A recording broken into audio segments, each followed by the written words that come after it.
Circling in the same place, trying to get my head on.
Oh my lord. Hello everybody, my name is Commissar Hecht and welcome. Welcome to another edition of Warhammer Painting. Today we're going to be finishing the Commissar's duty. This guy, right here. I am exhausted. I had to give Yarrick a bath. Or at least attempt to give Yarrick a bath. It went over like a lead balloon. Yarrick does not. Yarrick is fine in the bath. Yarrick is fine out of the bath. It is getting in the bath and then getting the parts that he needs clean where he is not fine. Like if he's just sitting in the water, he's chilling. If he's out of the water, he is chilling. If he is somewhere in between of getting in or getting out of said water, or me attempting to clean him aside his backside, like his backside or underneath on his chest, it's a fight. It's a fight. It's a struggle. All aboard the struggle bus, population me. Welcome to Struggle Airlines. Today's turbulence is going to feature a wet dog with indignity. So yeah, it was it was an experience, I'll tell you that much. But now he's chill. Now he's chill. I'm fucking exhausted. I am beat. Beat, I say. Beat, I say. Oh my lord.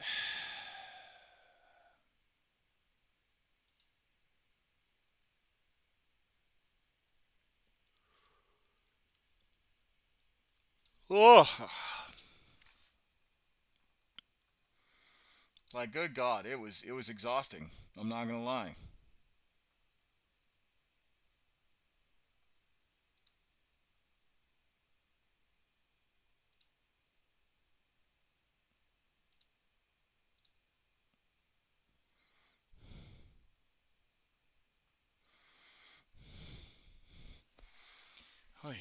All right. Oh, I wanted music. I'll be right back, folks. I'll be right back.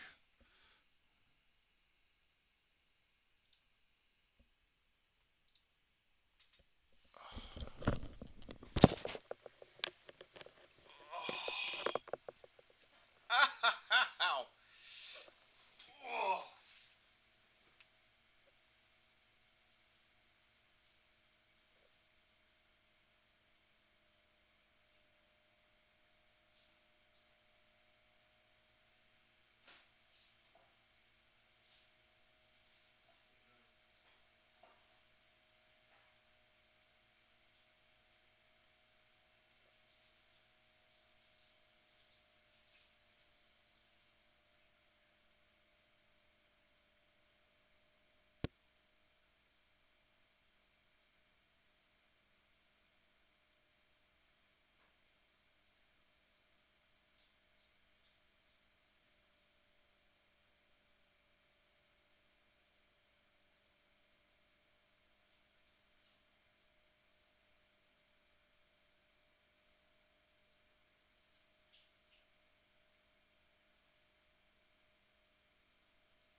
Oh, I need my watch. My watch.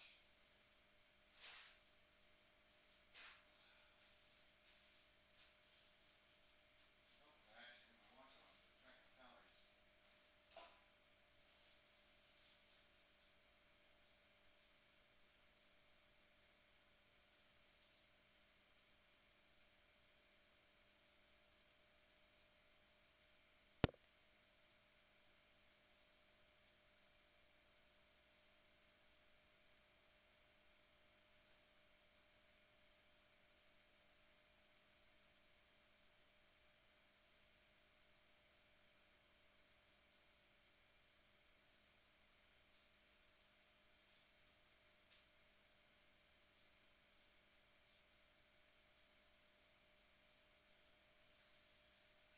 Oh, yeah. Oh, okay, folks. I hope everyone is doing well. I really do.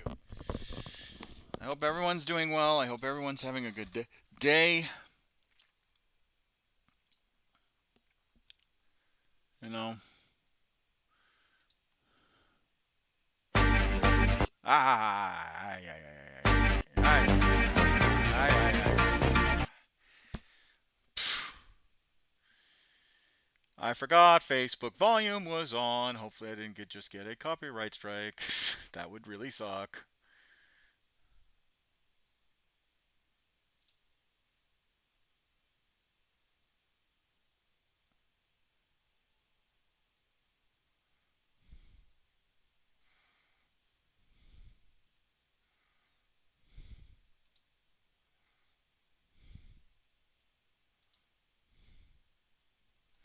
All right.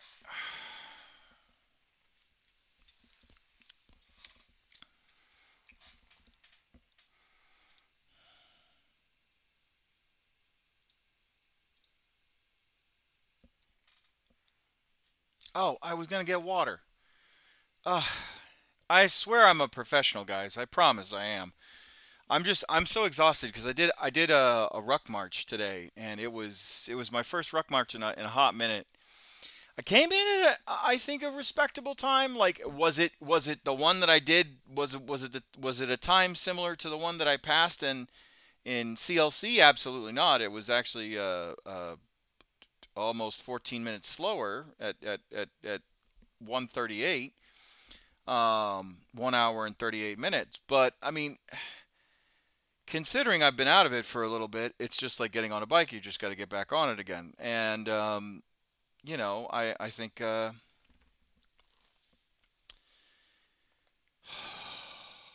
think I think we're gonna be okay. So,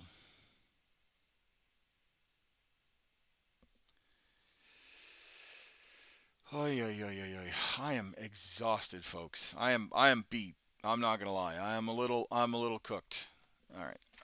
Let's get to this. Let's get my water, and then we'll get to this painting because I really want to get to the Tyranids and the Harlequin next. So yeah, that's probably what I'm gonna do. So two seconds. Oh my Lord in heaven, it hurts.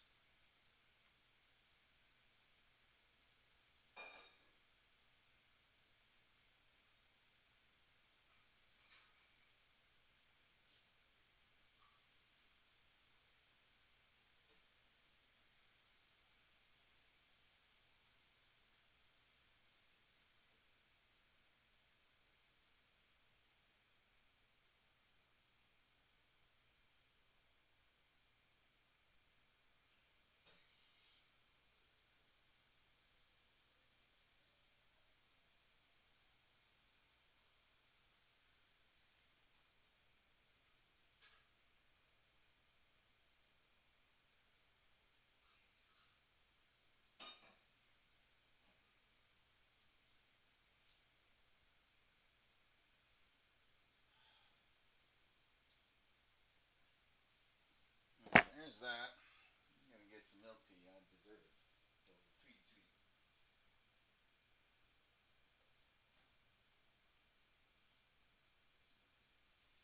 tweet.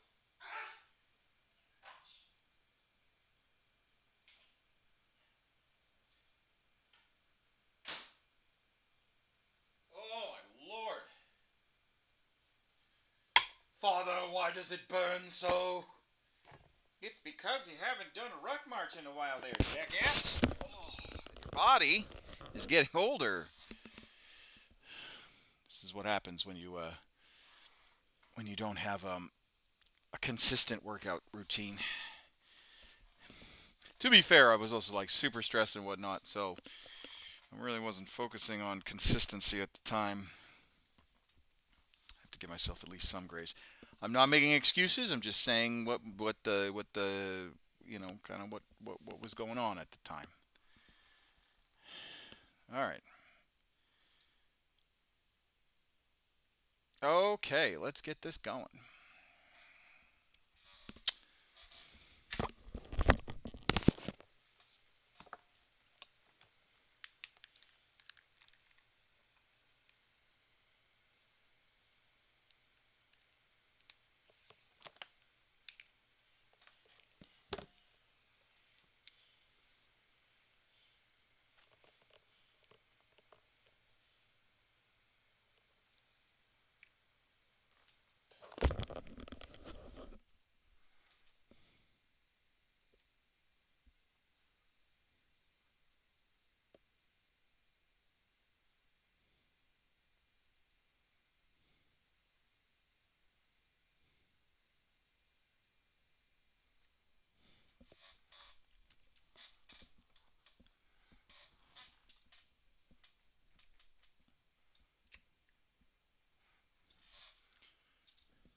Monster out of me. Super heavies, maybe 3. I worked you on battle lines and artillery. But you've got a raid monster out of me.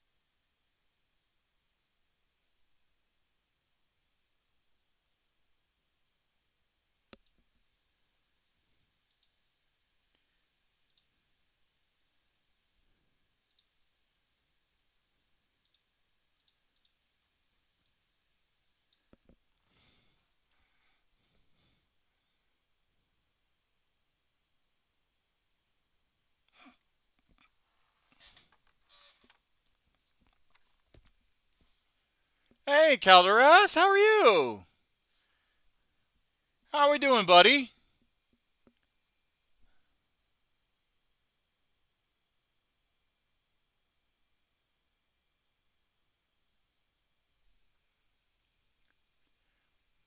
Doing all right.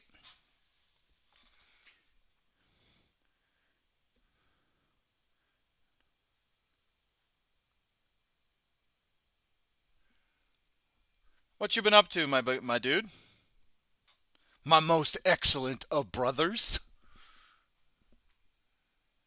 Dealing with AI nonsense at work. Ah, boo. Hey, quote the Pope's encyclical and say it's against your religion. They can't say that you're not a Catholic if you're quoting the Pope's encyclical. Plays air guitar. Uh,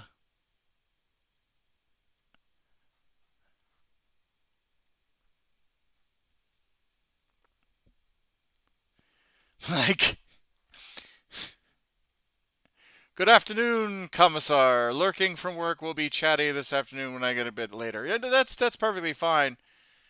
That's perfectly fine. The YouTube side has been quiet, which is kind of, yeah, I'm kind of the IT guy. I gotta manage all the tools. Oh no! Fuck, Commissar, silly phone, autocorrect. Yeah, actually, Johnny Zed is an IT guy. He is also our resident tech priest.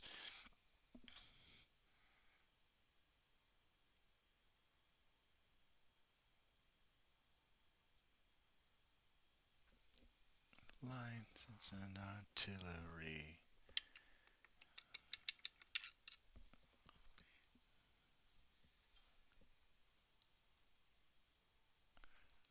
Me.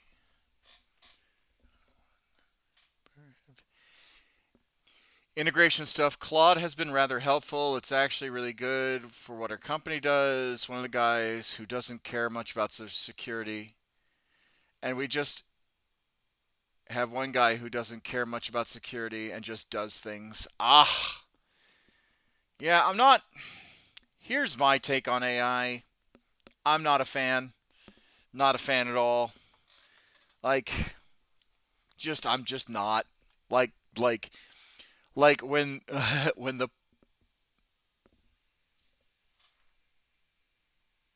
like, when the Pope came out with his encyclical, about like it's just a predictive text and learning machine. I know that most AIs are learning machines and predictive texts and whatnot, but I have strong issues against AI. A lot of my friends are in the art community and music community and theater and set design and gaming community.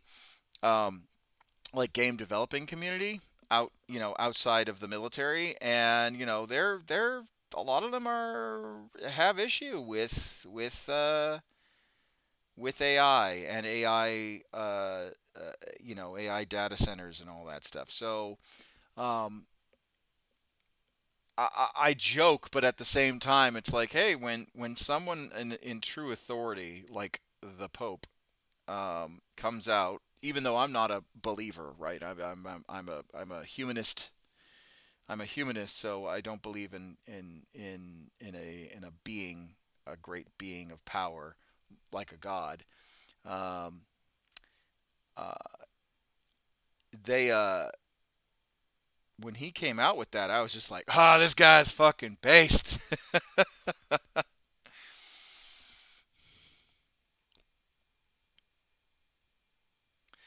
The way I view it is that it's a tool. If you misuse it, that's a you thing, not a tool thing. Who? Yes and no. Uh, there's a difference between saying it's a tool, and there's a difference between the additional harm that. So I mean, we're talking about. So like us, we're talking about large amounts of purchasing data to make our people more efficient. Um,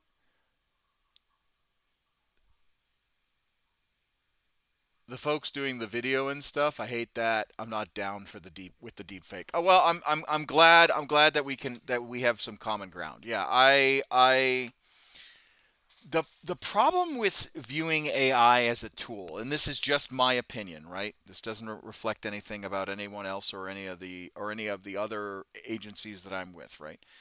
Um, this doesn't reflect the Department of Defense or the United States Air Force, right? This is just my opinion. The problem with we viewing it as a tool is that unlike other tools that have quite literally a limitation, a lot of AI programs do their limitations are we haven't seen the scope of, like, a hammer is a hammer, right? Yes, a hammer can do non-tool things, but a hammer doesn't also require millions of gallons of water to make, and doesn't then require uh uh and then that hammer doesn't learn anything that can be manipulated and used as, for lack of a better word, as a weapon, right? A hammer can be used as a weapon, but it's only as a hammer, right? AI, the fact that it's learning, the fact that it requires gallons of water daily to run, especially the data centers, the AI data centers, um, the fact that um, it can go outside of its learning parameters and make AI hallucinations and other different items within its coding and all that stuff. That's what I take issue with. Me personally, if AI was just, hey,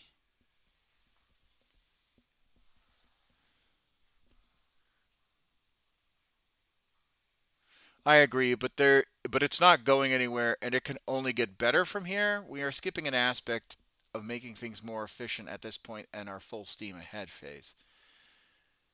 Uh, we have to be pushing for those guardrails. Well, that's what I'm saying. Like, we are getting to a point where, unfortunately, traditional legal guardrails, um, that would be used to regulate businesses, are not sufficient and cannot operate fast enough to stop members from using the AI, um, outside of its code, or preventing the AI from operating outside of its coded structure. That's what I'm saying.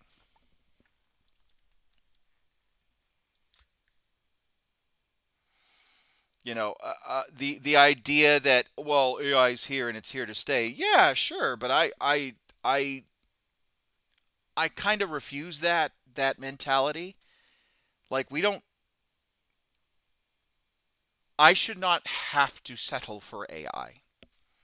I should not. I should not have to settle for AI.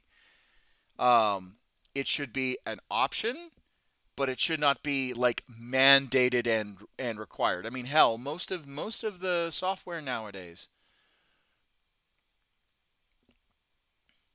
rolls into this chat because I'm changing and I'm watching another stream. It came out in a weird time politically. There are lots of other places that we need to take care of, so that way we hold AI companies accountable. Oh yeah, absolutely, absolutely.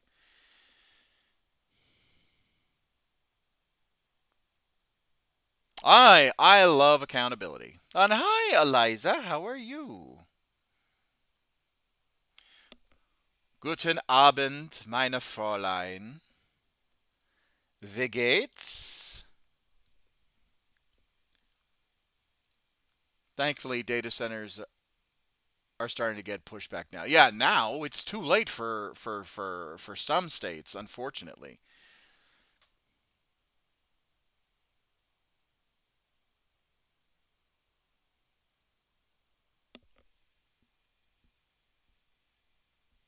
Waves at Eliza.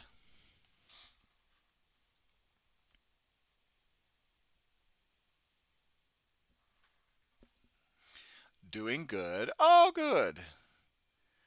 Georgia is fighting back now, and Texas is too. Okay, that's you know what? That's good news. That's good news. I'm glad.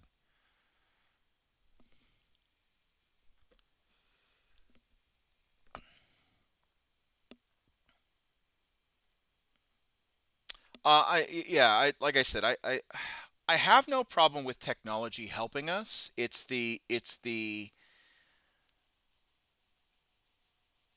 finality of it, the idea that um, well, it's here, so we have to settle. I'm hoping we see movement on the disruptive aspects. We just need lawmakers who can intelligently tackle the next steps. Um,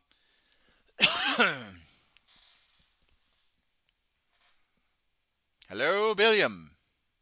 Hello there.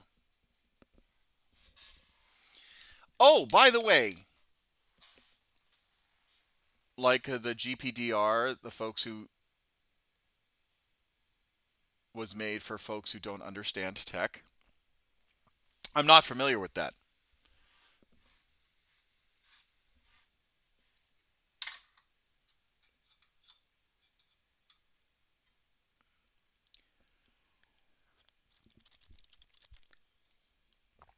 All AI wants me to make only war against AI.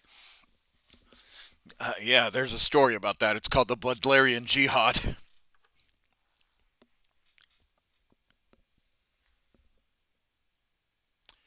The GDPR is the EU's privacy law stuff. Oh, okay, all right.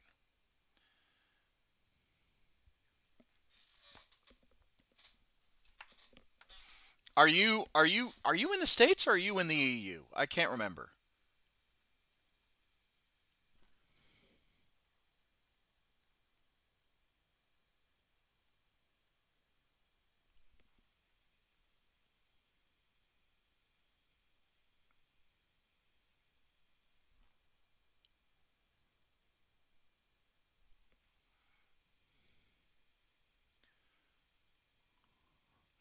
Email addresses. I'm in the U.S., but we also have EU customers. Okay, email addresses, phone numbers, personal identifier, PPI, which means that we have to go above and beyond to protect things.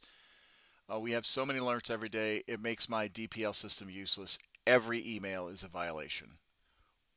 Ah, again, I'm not familiar with it, and I'm not going to speak on something that I don't know about. So, I think the problem is that yes, the cat is out of the bag when it comes to AI, but at the same in the same breath, we should not just say, "Well, there's nothing we can do about it."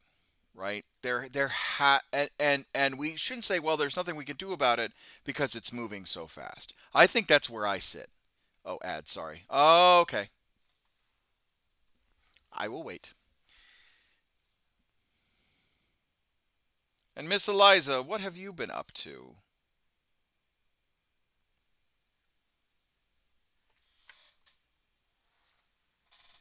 The mech with the shock daka is an amusing miniature.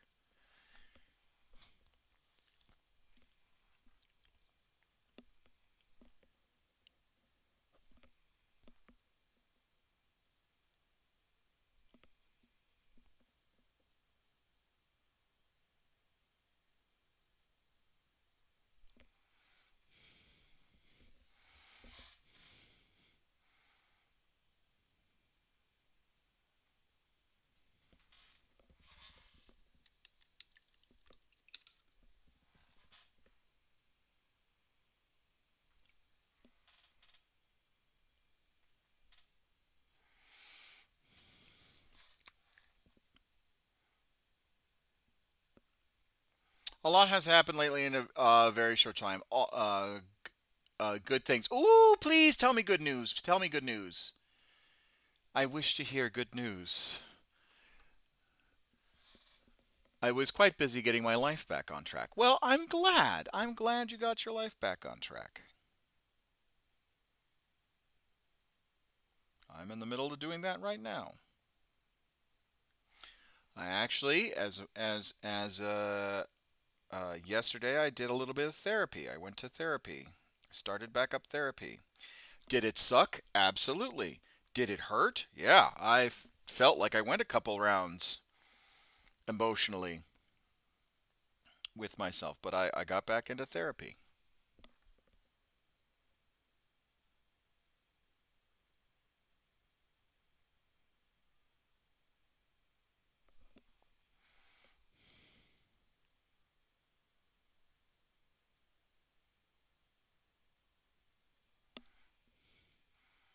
Part of what I meant is AI not going away is that we've been told.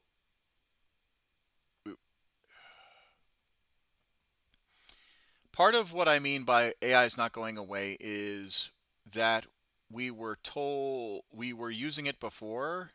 We just had some people to put a buzzword on it in front of many tools. Deep fakes are an issue prior, and they still will be an ongoing issue. The machine learning stuff is changing the machine and will continue to do so. Yeah, look. I'm not. What you're saying is not wrong. Um, I think the issue is that you take it also in the lens of late stage capitalism, like how people are going to try and make as much money as possible by cutting everything. Um,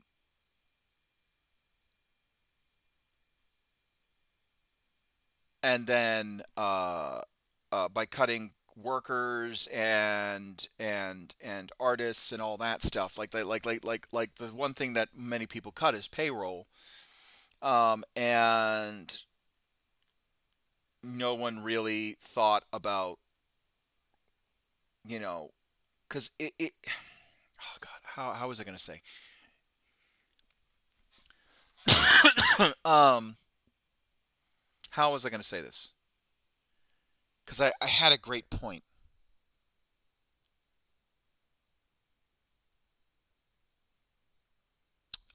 So hold on. So in a nutshell, I'm sorry, squirrel, a little squirrel moment. In a nutshell, I had sewer water incident on the 1st of March. My landlord's fault for this. I finally got back from my insurance about a week ago, refund the damages for all I had. I got a generous sum of money. I got a generous sum back and was able to get a lot done with this. Oh, good. I'm glad. I'm glad. The limited learning machine stuff is when we were off rails. Then art. Oh yeah, but then they got hit with the bills.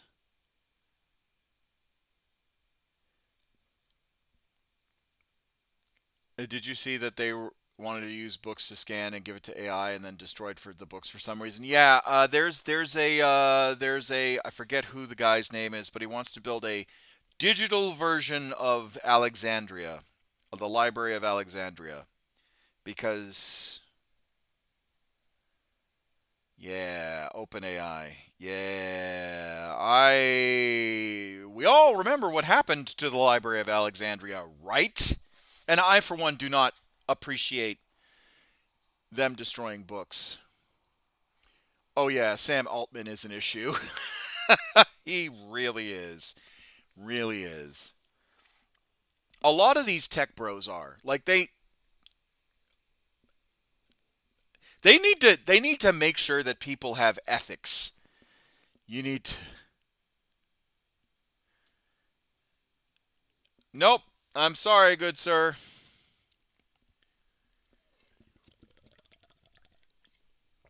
Or good madam, I don't add people on Discord. You can join the channel and support the streams that way, but I don't randomly add people on Discord. No, thank you.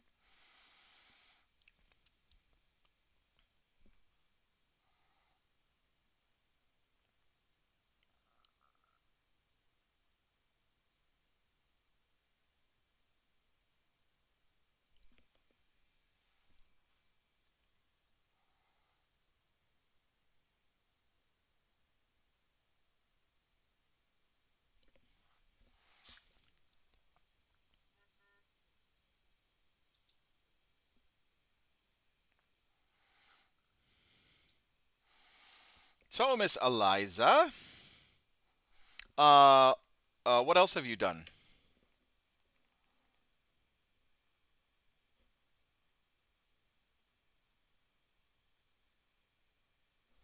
Oh, and Caldereth, have you explored more Warhammer stuff? Do you have Warhammer questions we can talk about? I am more than happy to talk about Warhammer lore.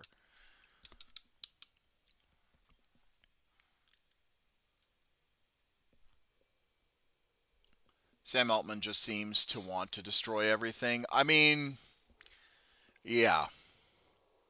The Palantir guy is, I'm not thrilled about either. He's got some wacky ideas.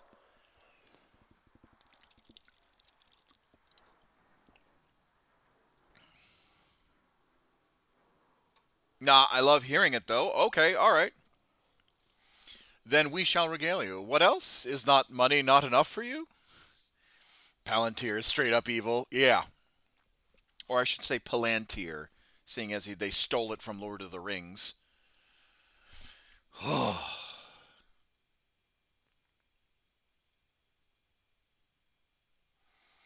Little hint, evil overlords.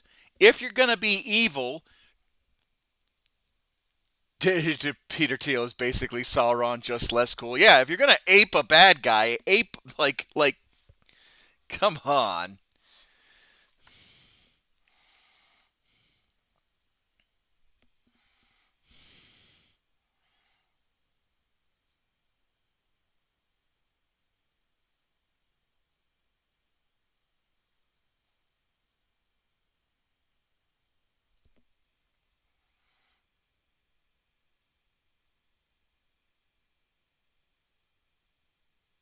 Don't straight up, I'm the bad guy. Don't straight up scream, I'm the bad guy. Yeah, I know.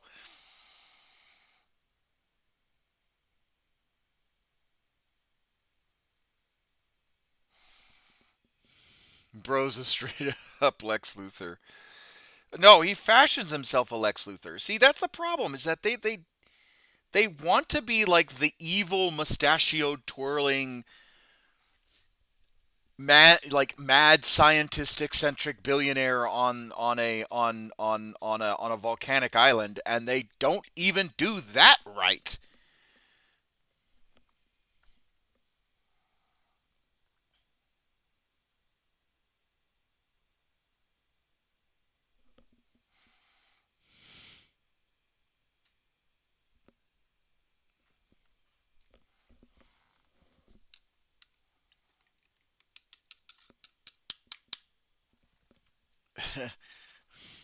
Because real life isn't just as simple as a cartoon. Yeah, facts.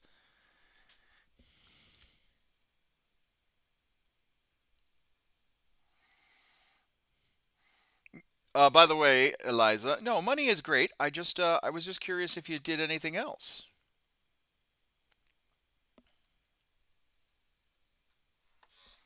Speaking about cartoon villainy, a little bit of a segue. Um, I'm in the middle of reading or listening to the great work by Archmagos Belisarius. The great work of Archmagos Belisarius. Call. The dude is such a pompous prick. Oh, I love it. I love it. But he is a bit of a prick.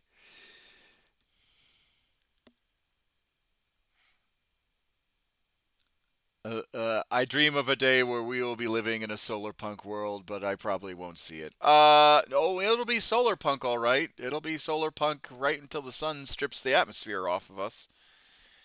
That'll be about as punk as it gets.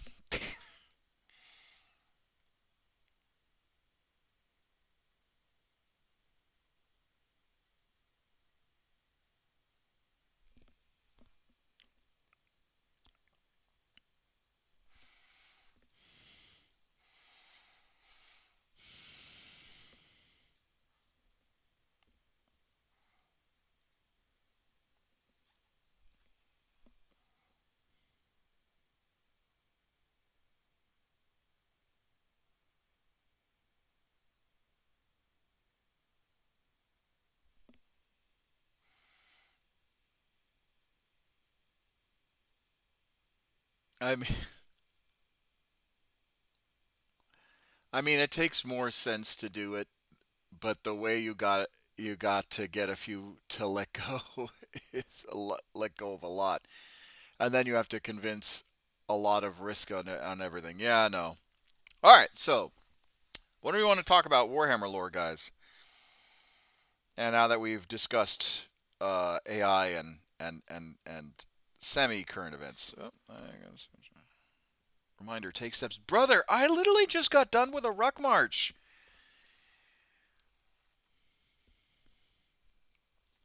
I'm beat. I'm not taking a walk.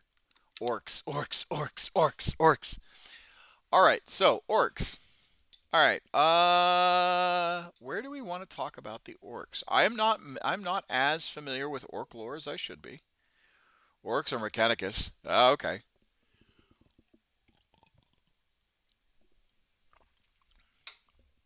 Eliza, do you have burning questions about Warhammer that you wish to be revealed to you? So I've decided to do something with my Death Dread. Ooh, I want to hear this.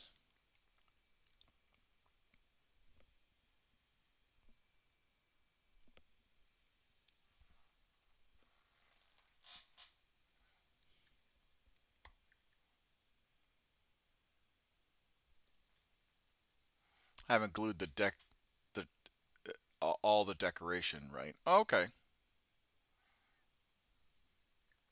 but I've built everything needed to be a dread. Ah, excellent. I love it when it's like final touching. Are the Mechanicus secretly servants of chaos? No, no. I can actually answer that for you. So during the Horus Heresy, right? During the Horus Heresy, the Mechanicum had a similar schism. It was where the so before the Adeptus Mechanicus, it was just called the Mechanicum, and a majority there was enough of the Mechanicum that while some of them believed that the Emperor was a aspect of the Omnissiah, a lot um, felt that this person was an imposter. But I will glue one or two decorations as I play the bed in Crusades. If it wins, it gets a banner, etc. Scrapping the battlefield with to to decorate. Oh, that's cool. That's cool. I like that idea. It shows like veterancy. Yeah, I like that idea.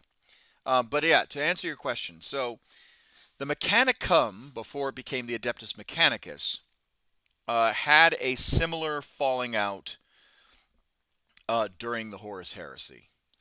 Um, the reason why is that the Emperor before the Mechanicum met the Emperor, they were explaining, or sorry, they were experimenting with stuff that in the eyes of the Emperor and in the eyes of the Mechanicus now in the 41st millennium would be considered tech heresy.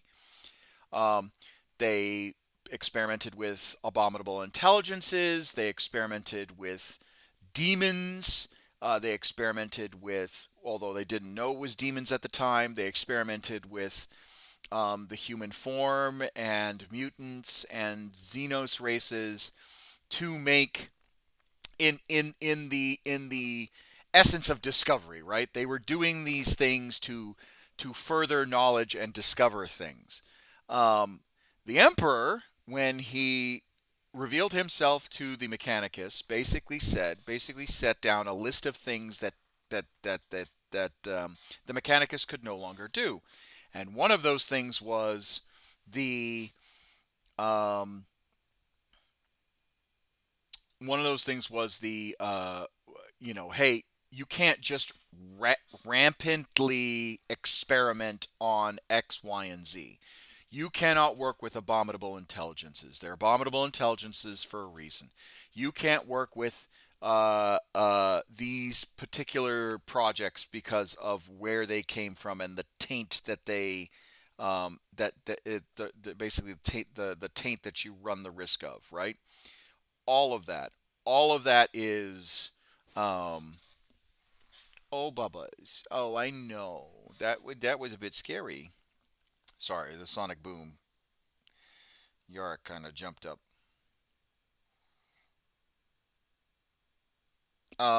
So some of the Mechanicus members are like, well, if he was truly the machine god in human form, in perfect human form, and he was truly um, vested in our pursuits of knowledge within the motive force and everything else, he would not prevent us from experimenting, because he would see it as progress, right? You know, why would somebody who claims to be an all perfect deity, um, or a representation of that all perfect deity, why would he stop us from doing that? So a schism started to form within the Mechanicus. And when the Horus Heresy kicked off, the Fabricator General of Mars at the time, decided to throw in his lot with Horus, because Horus basically said, "Hey, if you help me win this, I will let you do free reign to do all the research you want, experiment how much you want, unleash some abominable intelligences. Like, you can do literally everything and become the Fabricator General. And on top of that, I will give you your independence, semi-autonomy." Right? The Mechanicum already had autonomy with the Imperium, but Horus was giving them even more autonomy, um, with with as part of that deal. And the Fabricator General of Mars and half of basically Mars was like, bet, we'll side with the War Master. And that's what happened.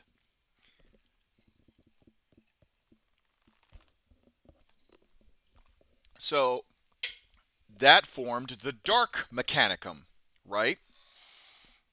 Now, the Mechanicus did fight for the Emperor, and they did try and stop the rebellion from happening, but it wasn't successful. Like like the loyalists Mechanicus got their asses handed to them, especially on Mars. Now, luckily, by the time of the Siege of Terra, they managed to win the day. Basically, the loyalist forces managed to win the day, but they got their shit kicked in so much by the heretic Mechanicum that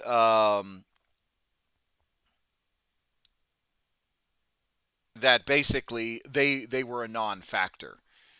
And the that was kind of Horus's plan. Horus didn't want to go toe to toe with the Mechanicum, so he knew that there was a schism. He knew that there were grumblings of other Mechanicus Magi that were like, oh, why does the Emperor prevent us? And there were doubts. So when the opportunity was presented to him, Horus basically took it and was like, well, I'm not going to get another chance to turn the Mechanicum against the Emperor. So yeah, I'm going to give him a way out. And everyone and the heretical side of the Mechanicus was like, yeah, yeah, sure. Or the heretical side of the Mechanicum basically split, and that effectively pinned the forces of Terra on Terra, and effectively took Mars out of the game.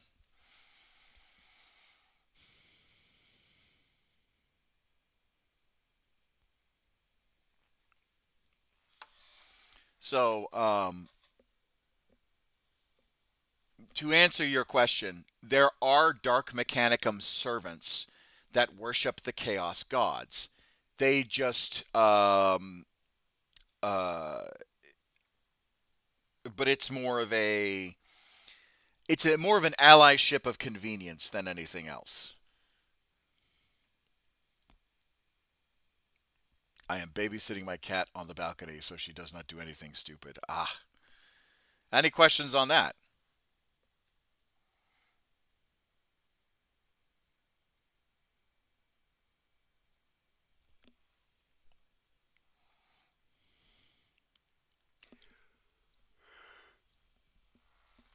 Oh, my lord. Whew. Tired. Hopefully that did answer your question.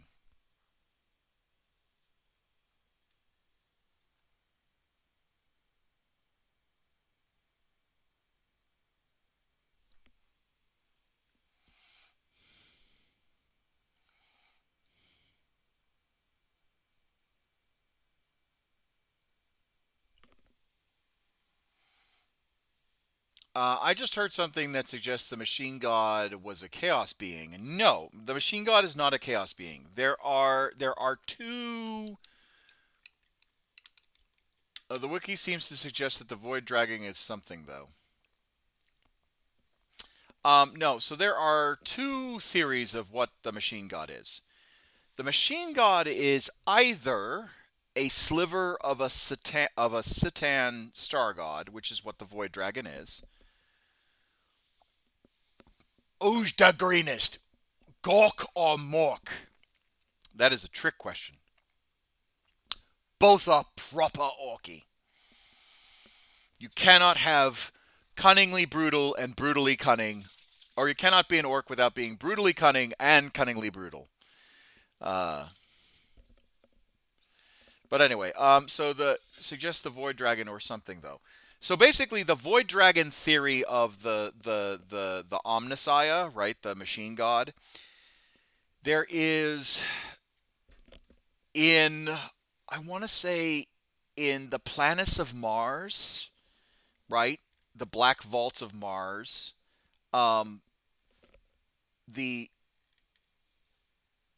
there is a story that the emperor awoke and subdued a great dragon. Okay, on in the realm of Mars. Um, and that allowed, and once he subdued the great dragon, that allowed the Mechanicus to expand their empire and allowed them to do research and all that stuff to benefit the Imperium.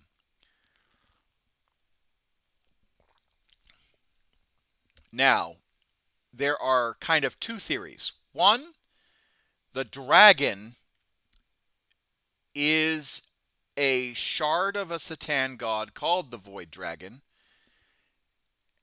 and the Martian priesthood does not necessarily know that they are taking pieces of a literal Necron tier star god and putting it into their machines, or it is a warp entity outside of the Chaos Gods, but is equally as potent and equally as dangerous as the Chaos Gods themselves. Because there are entities within the warp that rival or make the Chaos Gods think twice.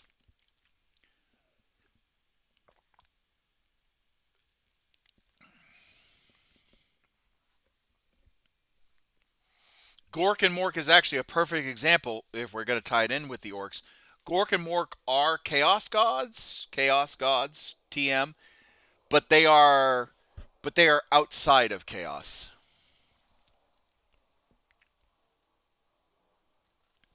I don't know. I believe my computer is controlled more by chaos than order. I mean, sounds like you're not faithful to the Omnissiah and the Emperor. Should probably get that checked out. Go report it to your local Inquisitor. I gotta run and pick up my son, though. Well, I appreciate you joining me. I know you were with Lady Aerith earlier, so I do appreciate you joining me for a little bit. It means a lot. Oh, I listen to the Machine Spirits. They're just crazy.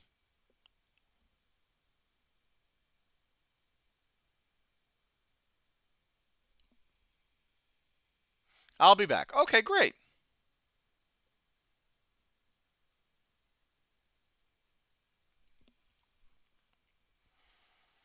Eliza, are you still with us? I wish to know.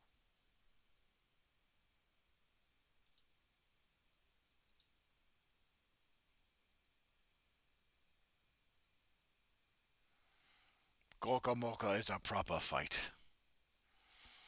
Because I want to answer your questions too. I like talking about Warhammer lore. Now, I'm going to put this in as a caveat. I know a lot about Warhammer. I don't know everything about Warhammer. I've probably forgotten just as much as I have learned. And with the lore changing every once in a while, I can misremember at some points.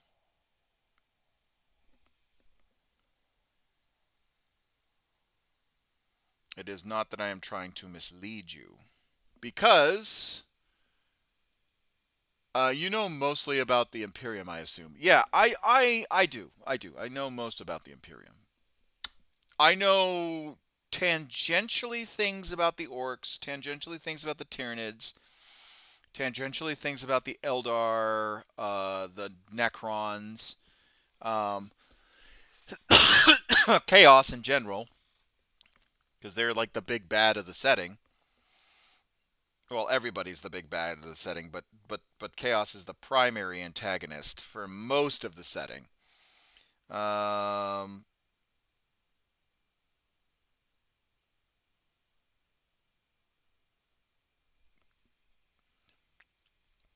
what do you think Hive Tiamat is doing? Is Hive Tiamat the one that's guarding that planet, or is Hive Tiamat the one that's eating demons? That's being designed to combat demons in the warp. I can't remember. Yep. Okay. Which one? Which one? Demons or the planet?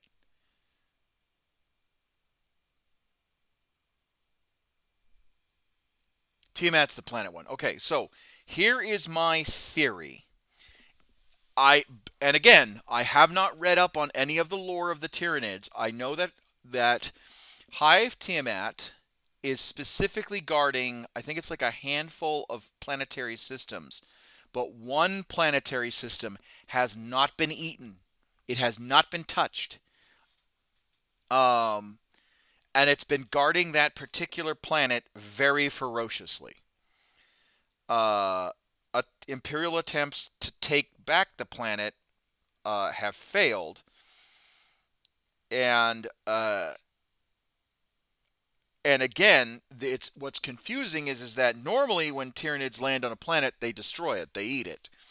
This Tyranid Hive fleet is in this star system, and while it's eating some of the planets in the star system, it's doing it very slowly. And this one planet that they have not touched, or that they surround, has not been touched uh,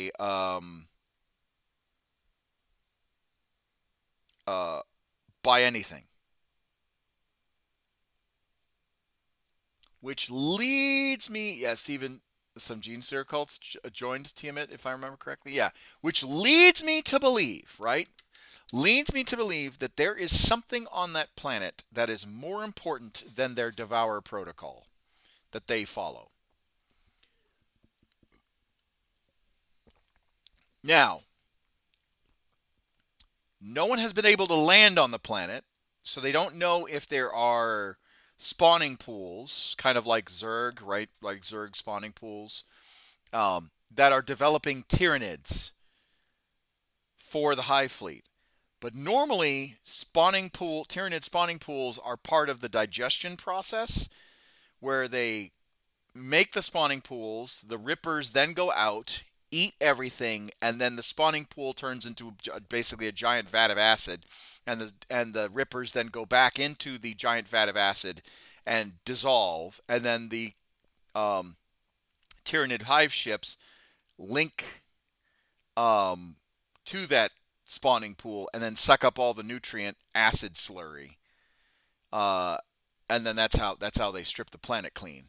Um, And that's basically, for those of you that don't know, Tyranids do that. They don't. It's not personal to them. For Tyranids, it is not personal to them whatsoever. You are just food, right? It doesn't like the only reason why the Tyranids are as scary as they are, in my opinion, is because they don't care. The quickest way to get the biomasses they need is when they land on a planet, they murder everybody in sight, and then after they basically gorge themselves on the planet's populace, the plant life, the water, the materials, the mineral wealth of the planet, the um, some of the microbial wealth of the planet, right? All that stuff. All of them just roll themselves after they've gorged on everything. They waddle their happy Tyranid forms back over to the um, digestion pools and spawning pools, and then throw themselves in. Right? I don't. It's like, we gotta get going, guys. It's time for us to take our little acid bath and become like digestive juice. Right? That's literally it.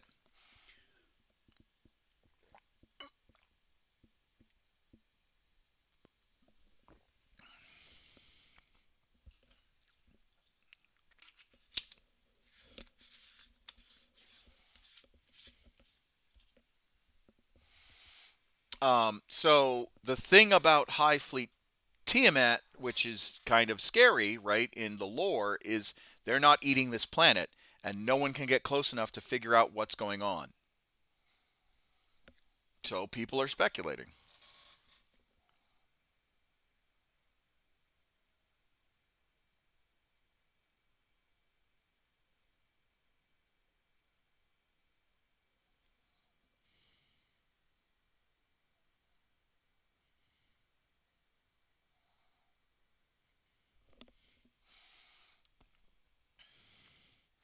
Now, the one High Fleet that I would be very, very interested in reading on is High Fleet Kronos. That's the High Fleet, if I remember correctly, that's dealing with demons.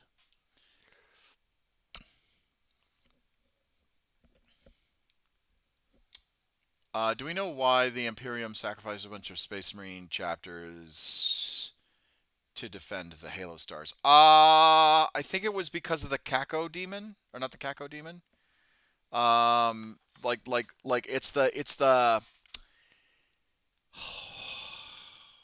I forget what it's called, but basically it was a giant demonic entity thing that could control psychers from like hundreds of thousands of light years away, amplify their power, take over them, and like you know start mind controlling motherfuckers. Um, and then the death when it was finally banished slash killed, its death scream burned out like multiple astropath relays across thousands of light years on planets, effectively shutting off communication for a bit.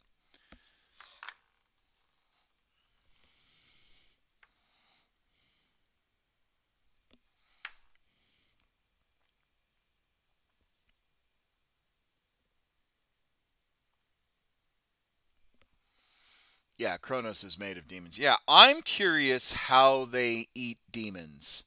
Because demons, for those of you that don't know, demons are incorporeal. They don't have biomass in the traditional sense. They disintegrate when they are being banished.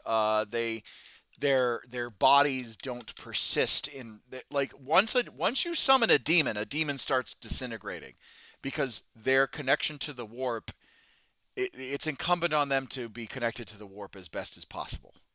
Um, so that's where um, that's why what's it called I'm curious about what Hive Kronos is doing and whatnot.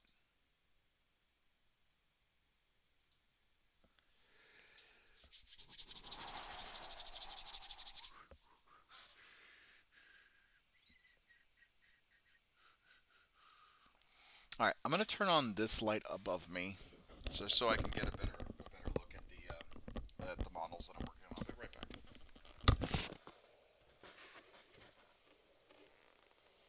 Oh, my hand is locking up. Ah!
All right.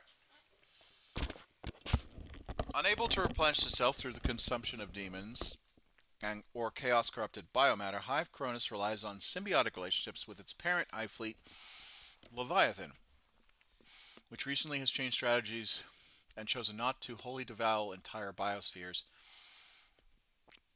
since the creation of the Great Rift. Laments of Hive Kronos follow in its larger parent's wake, replenishing its numbers from whatever remains of Leviathan's whole assaults. In this way, it has removed. Oh, I almost died of my own spit. Hold on.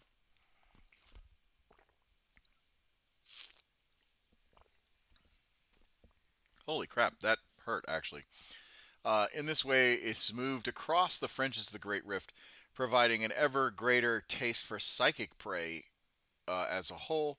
This has led to recent targets of Assyrian craft worlds, cults of chaos sorcerers, human star systems, whose people are caught amidst the psychic enhancing effects of the psychic awakening. Oh, is that from the rulebook?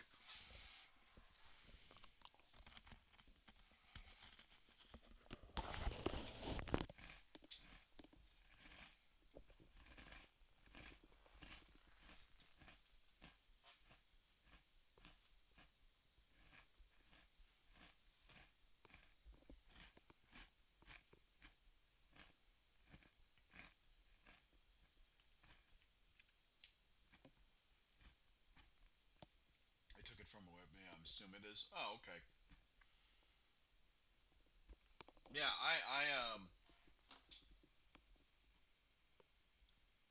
yeah, I'm genuinely curious.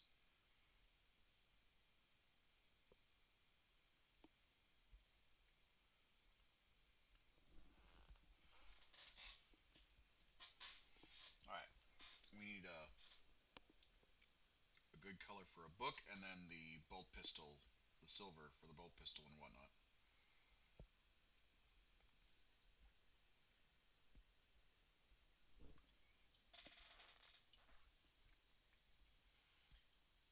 Yeah, it is. Sources the Codex, Tyranid Codex, Thousand Sun Codex from 8th and ninth. Oh, okay, all right, good.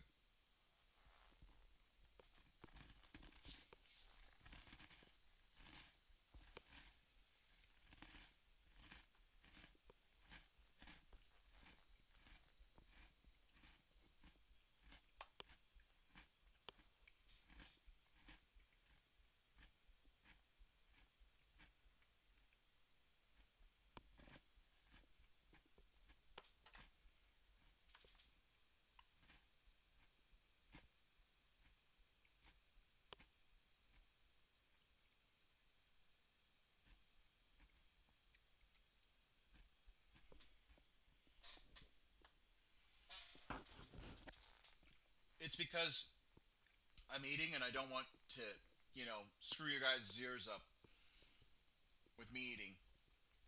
I'm just having a cookie.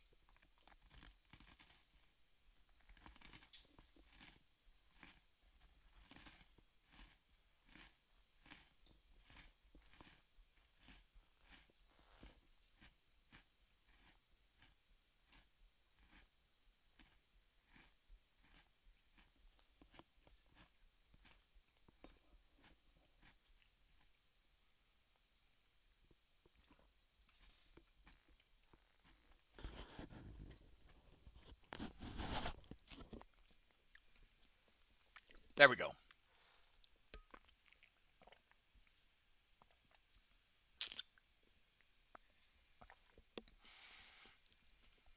right, sorry about that. I didn't want to make you guys hear what how I'm chewing.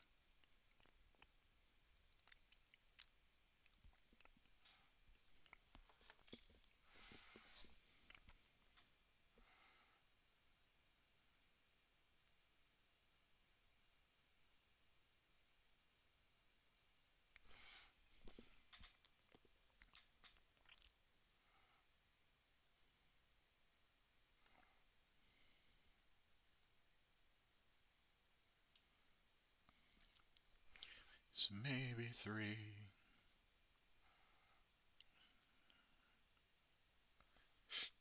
Artillery.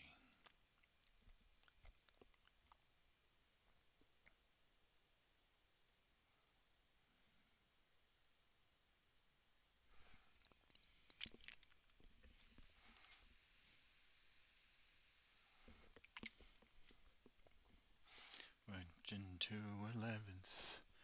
That plan in mind. I'd take some bricks of gun infantry and break them in line. I'd hook them up with tanks, a couple of favorites of mine. Selected what they've done to me with time. Oh, you've gone and made a monster out of me. I'll run super heavies, maybe three. I've learned to run battle line, tanks and artillery. You've gone and made a monster out of me. I wish it was an optimal, but I couldn't fight the urge. I ran up my infantry into a mighty surge. All I'd accomplished was feeding points to purge. And that's when the backup plan emerged. Oh, you got and made a monster out of me. Run two super heavies, maybe three. I wanted to run battle line, tanks and artillery. But you've gone and made a monster out of me. I started in some Bogrins to help control the board. And if I'm rating 6 of them, why not a dozen more? I roasted off my Bane blade and my shadow sword instead of my beloved guardsman horde. Oh, you've gone and made a monster out of me. I'll run two super heavies, maybe three. I wanted to run battle line tanks and artillery, but you've gone and made a monster out of me. So I turns forward, right up into the fray, so they can hold the line and keep the enemy at bay. For heavies throw the ranks apart and make it really pay. Make my tank today. Oh, you've gone and made a monster out of me. I'll run 2 super heavies, maybe 3. I wanted to run battle lines, tanks, and artillery, but you've gone and made a monster out of me. Missions, can thrive. I hope that the infantry would give a chance to thrive. I ran through it. I would never believe my eyes. They also know my rain blades went on down by 35. Gone and made a monster out of me. I'll run the super heavies, maybe 3. I wanted to run battle line tanks and artillery, but you've gone and made a monster out of me. Gone and made a monster out of me. I'll run the super heavies, maybe 3. The battle line and sit at home and feeling brave. So Biden and made a monster out of me. Should I prime my 2 orkies or start building the boys? I would, if I were you, I would build everything to a certain point, right? Following my how I run things, I would do it based off of sub-assembly, right? Build everything to a certain point, prime everything, and then go into the painting and then finishing the building.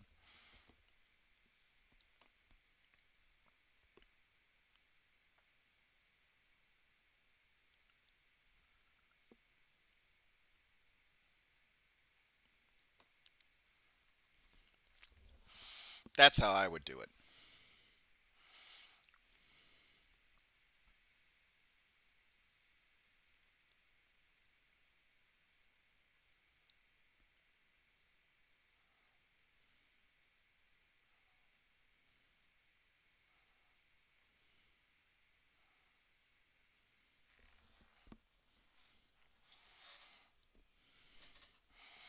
But if you're like ready to paint and you just want to get into it, you can do that too. You can prime and then wait for later.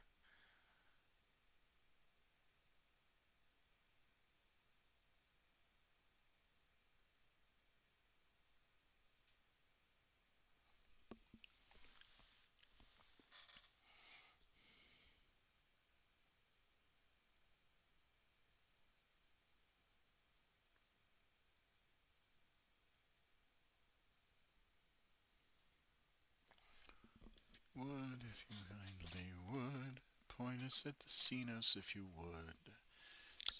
Story. Tell that to the Commissar.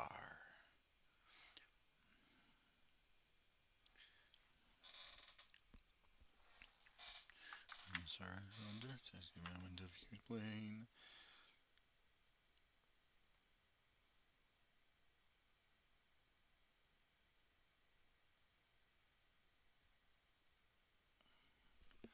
Gentle, certainly clear.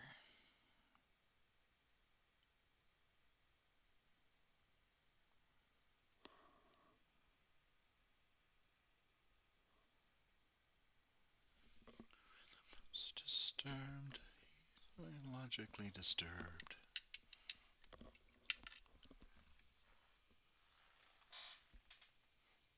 Father is a kinger, my Brahms a servitor. Around the pleasure floors. Stirs and the sec, my brother's most chems. Goodness gracious, I'm just one of them. Master Sergeant, what is this affront? Boys need a preacher, just up to the front. Men they paid allegiance. See the trick. See down inside his boy is sick. We are sick, we are sick, we are sick, sick, sick. Down inside we are sick. Flowers and the Vinos, or raiders by the ton. We don't need no ammo if we ain't got no guns. Bury them in bodies, so they go to work. That's why we get for being jerks. Trouble is he thinks. The trouble is he thinks. The troubles is his own. So into the trouble he'll be thrown. Master Sergeant. Mr. Penal Legion says something to you. What else can we do?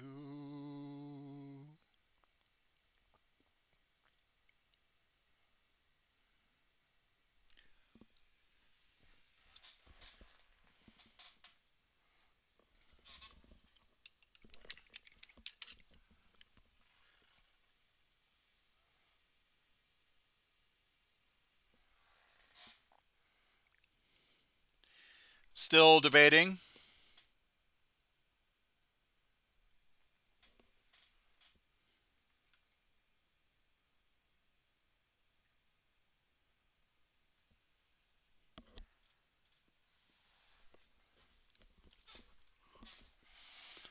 Yeah, I'll probably do sub-assembly for the boys. Build the body and no arms. Yeah, body.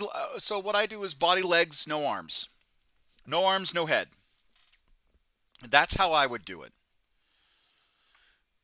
If you can't get away from the arms, put the arms on the torsos so that way you can still paint the torsos effectively.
And back. Well, welcome back.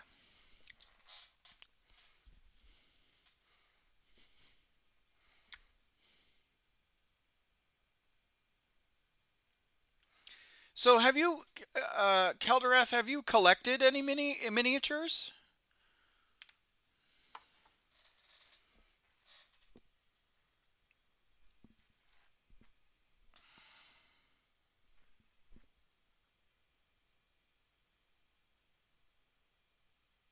Is there a faction that you would be interested in?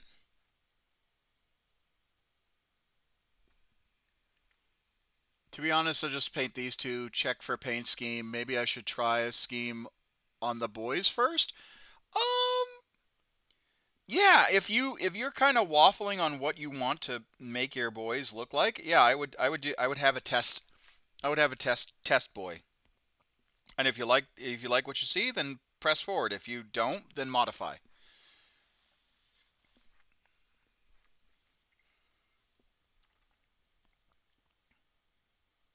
No, there's nothing wrong with doing a test piece.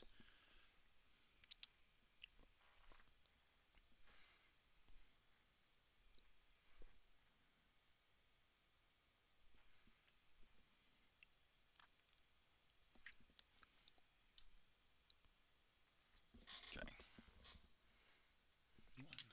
Let there be two.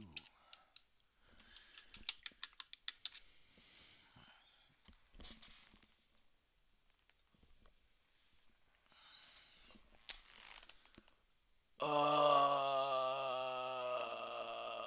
God.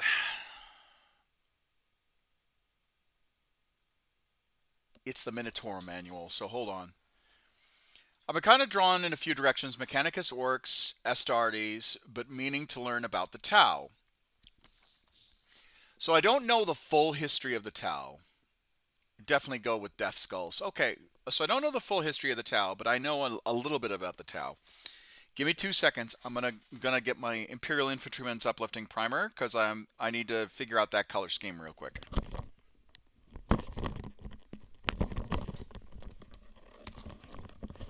Also, I have to go to the bathroom. Go to the bathroom first.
Oh, Infantryman's Uplifting Primer. Let's grab that real quick. Ooh, oh, we got some choices.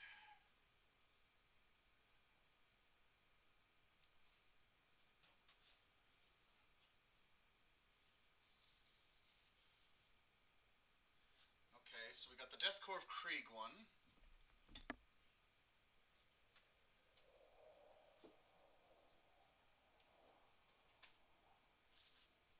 We've got the older brown book.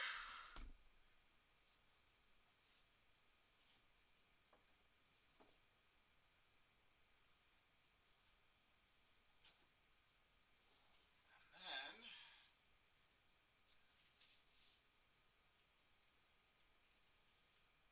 then we've got the green book. I need to get turbo, I swear.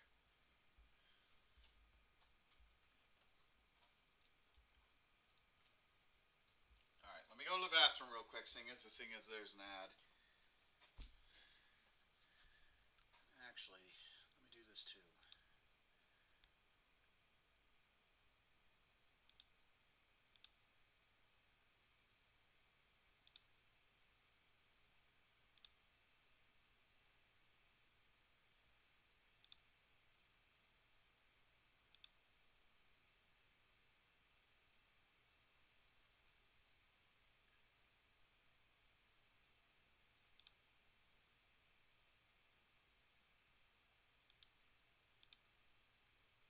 There we go.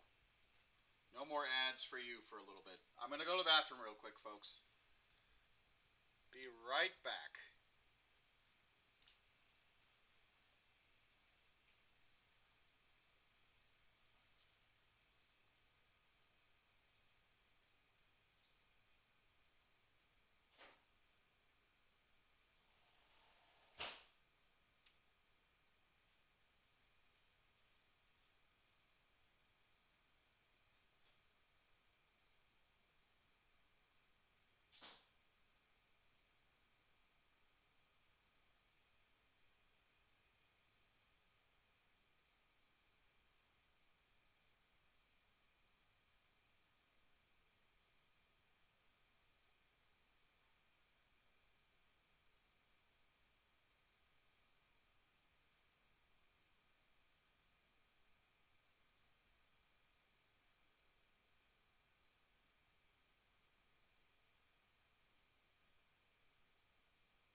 Sorry about that, folks. I had to, like I said, I had to go to the bathroom.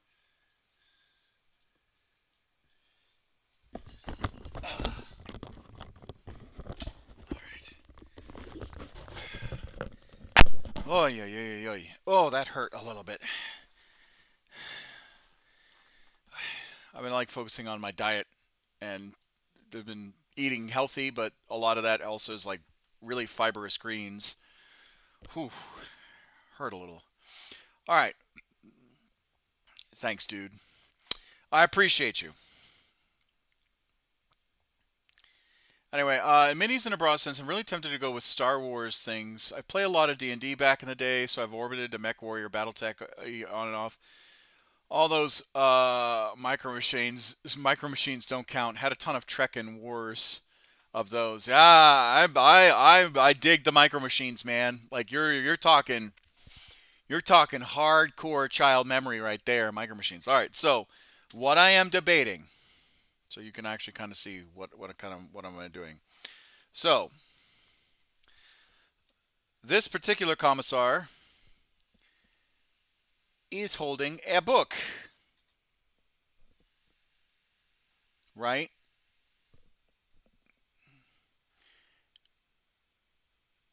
Action Fleet, man, Action Fleet was incredible as far as toys.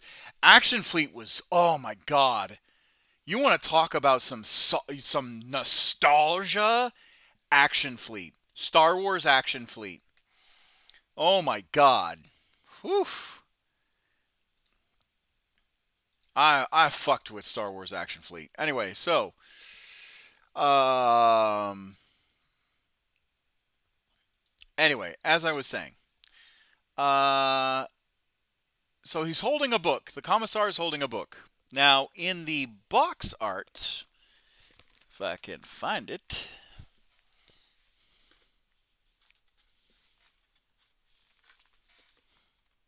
Nope. I cannot find the box art. Oh, no, that's just the, damn it. That's the directions. Shit. Anyway, so let me. There it is. There's the box art. So in the box art, right?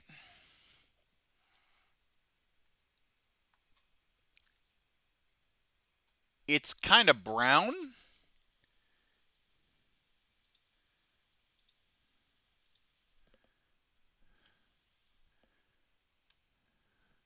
So it'll actually like focus. There we go.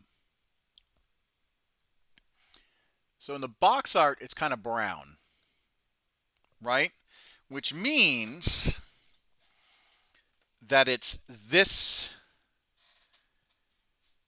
Did they go with a Bible style for Warhammer 40K? No. So this right here, right?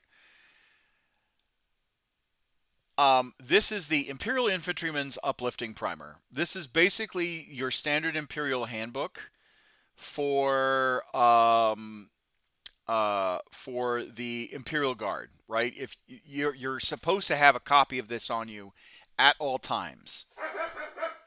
Oh, Yarick, Bubbas. Oh, Bubbas. It's Yarick, Bubbas. It's okay. Yarick, come here, Bubbas. Oh yeah. You don't like those. You don't like the guys with the leaf blowers. Yeah, you don't like them. Yarick, come here. Oh, Bobby. A little bit of pupper cam for everybody. Bubba's. I had to bathe him this morning. Oh. Yeah. Whoop. Shit.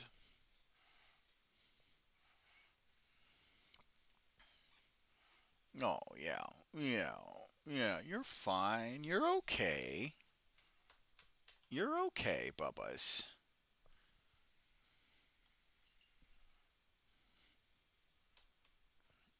I miss dogs. Yeah, Yark is my best buddy. We rescued him.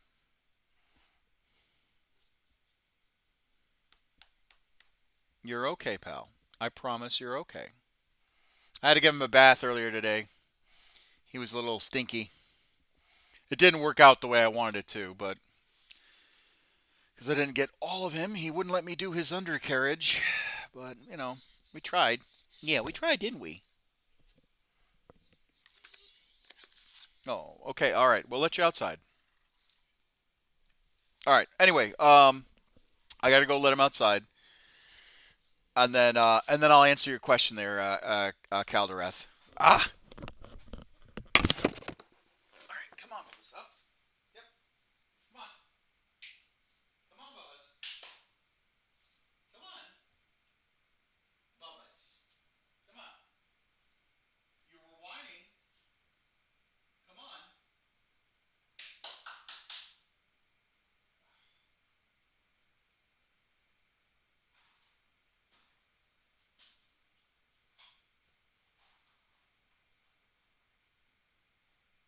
All right, only a little. Okay.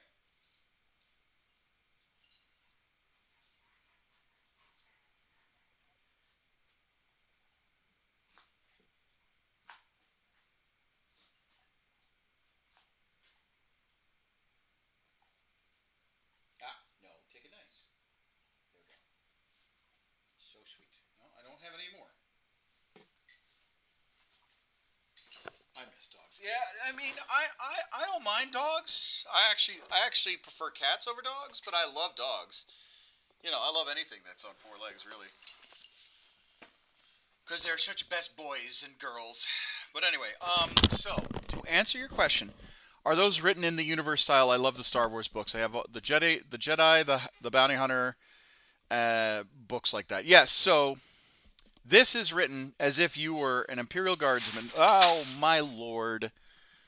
Oh, I did not know that was going to happen. Shit. Ugh. Didn't know that was going to happen. That's a bit embarrassing. Hold on. So these are written as if you are an Imperial Guardsman within the Imperial Guard, and it's a combination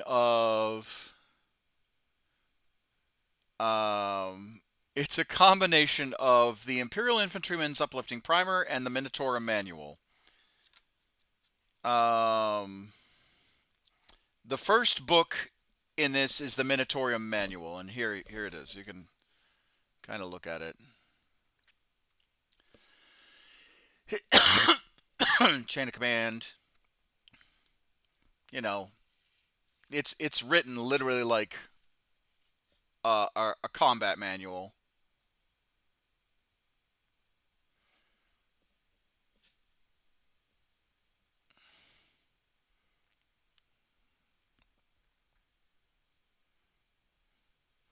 Neat. I love this sort of stuff. Yeah. All right, let me fix this now. Good God.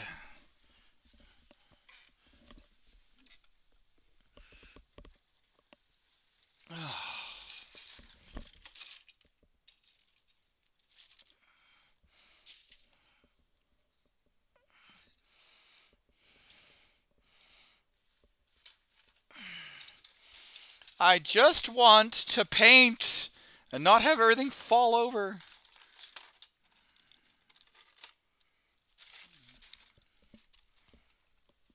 That's all I want, damn it.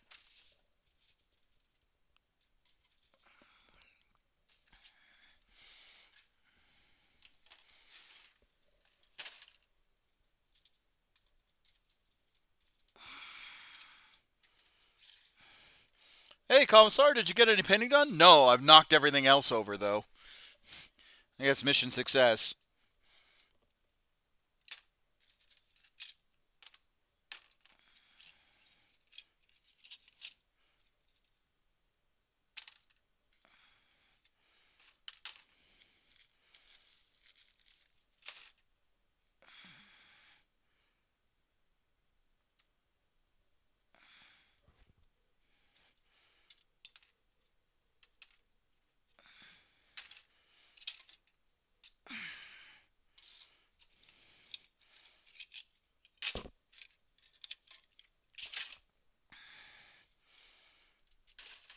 All right. That'll keep until we can organize that a little bit better. I'll do that after the stream.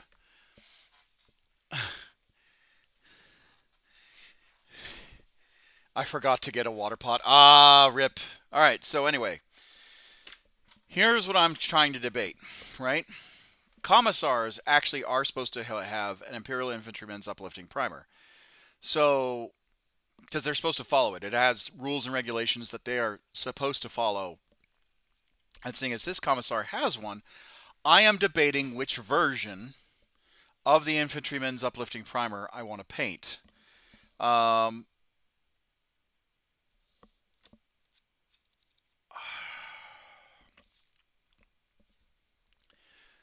So I want some opinions on it, right? So because there is a black ribbon in it, we have to kind of fix with these these books, right? So this one is a Death Corps of Krieg Infantryman's Uplifting Primer. So it's going to be like a bluish steel color, right? This one is more of your standard Cadian style color, green. Has prayers and litanies. Does it have the Damocles Gulf in it?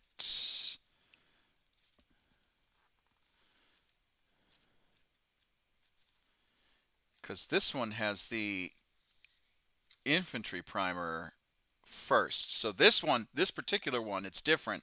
It has the infantry primer first, and then it has the... Oh, no. Oh, so yeah, this one's not different. It has the Minotaur manual first, then it has the infantryman's primer. And see, there's even pictures of it, of people going through houses, street to street, clearing and covering.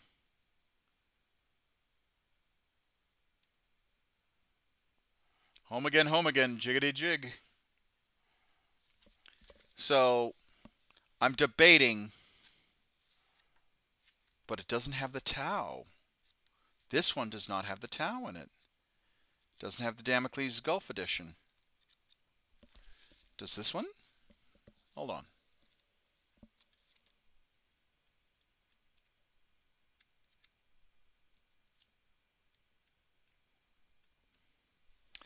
This one doesn't either.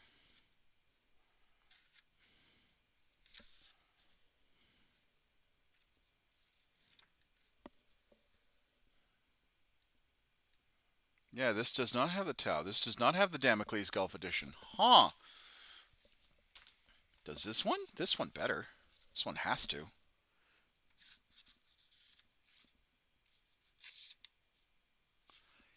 It does not.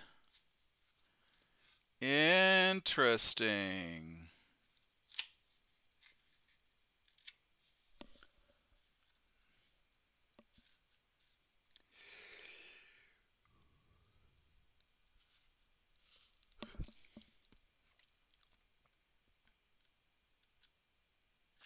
I thought that they would include the Damocles Gulf in these books. Huh, hold on. I'll see if I have a Damocles Gulf edition. I'll be right back.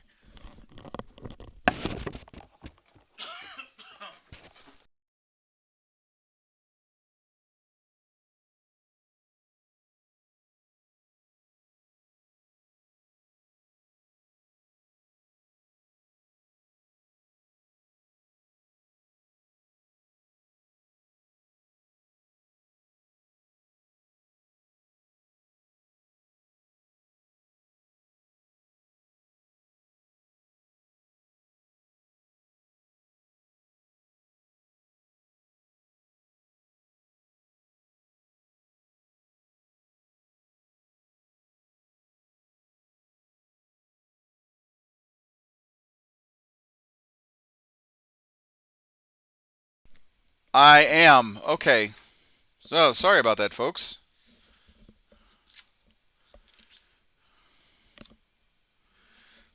So yeah, this particular Infantryman's Uplifting Primer covers the Damocles Gulf, which has which covers the Tau, and these books don't. Huh? I'm shocked they didn't add that in here.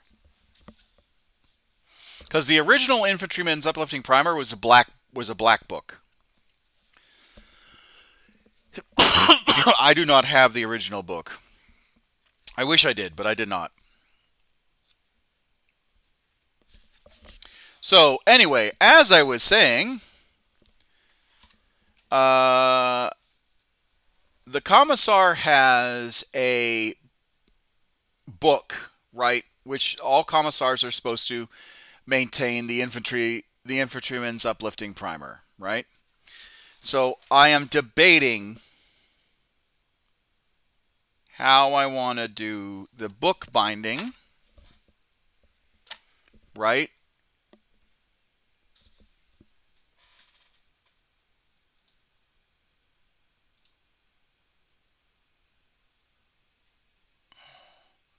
I mean, the Tau, as things go, do not inhabit a large particular part of the galaxy, like compared to most Xenos. So I mean, facts.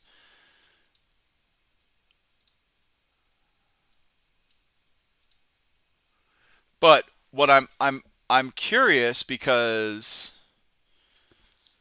right, I'm trying to figure out which version of this Infantryman's Uplifting Primer I should um I should paint it, right? Because I think in this particular picture it's red, so it should be this one, this handbook, or do I do green for the common handbook, or do I do slate gray for the Death Corps of Krieg handbook? And what's in the Death Corps of Krieg handbook is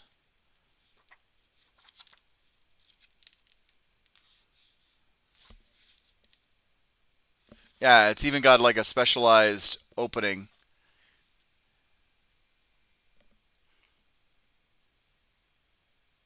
Red Doctrine goes faster. So maybe it's not so surprising that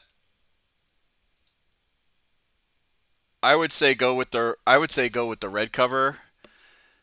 That way that way Commissars have red as an accent color. I mean, Commissars do have red for the accent color.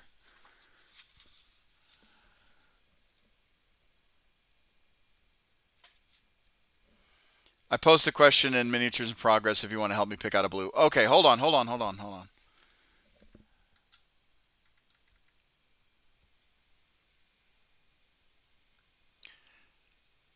I wouldn't go with the Death Corps of Krieg version unless it's a Death Corps of Krieg Commissar. Although I'm sure Full World even makes those. They do. That slick. Go with that one. The slate gray.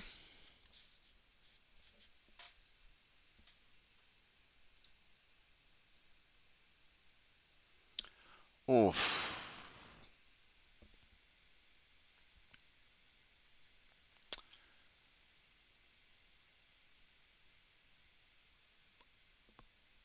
So for Death Skulls, I would go with McCrag.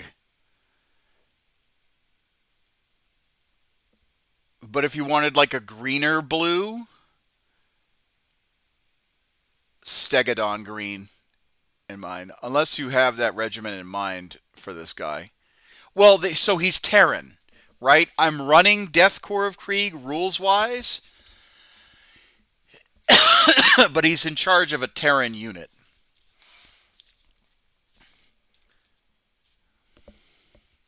And the reason why I am like kind of struggling with this is because in the actual Infantryman's Primer, it states... Hold on, I think it's actually in the first few pages. Yeah, right here. It states it in the opening. It states. Let me get to the camera so I can actually see what I'm doing.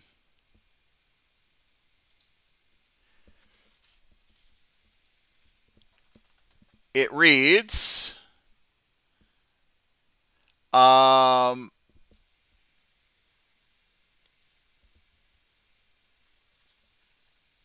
if I can get it to work. Warning, all troopers are hereby ordered to replace their copies of the Imperial Minotaur Manual and Infantryman's Uplifting Primer in this combined edition. Under Imperial Ordnance, India Golf dash India November Foxtrot dash 237 dash 12 Omega. Failure to comply will lead to summary execution by commissariat officials. You have been warned. I like the Calgar blue with Fenrisian gray. Okay, well then go those.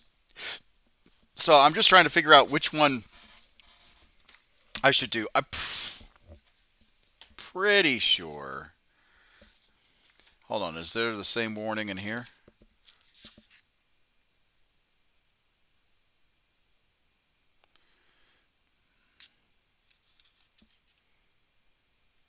Oh yeah, it's in here too. It's in the Deathcore Krieg one too.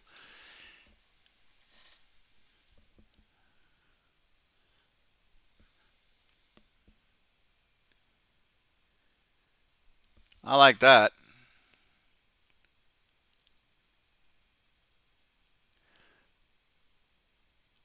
Lol, replace this thing that we may or may not make sure it's it is to you, or we'll hold you personally accountable and execute you. I mean, that's what the Imperial Guard is.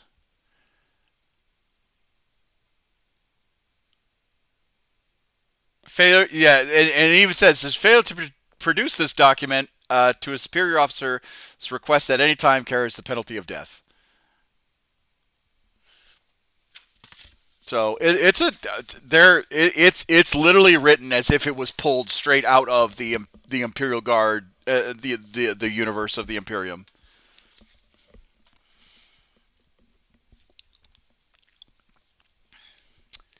I think I'll go. Oh man, I think I will go red just because it's one of the more current ones.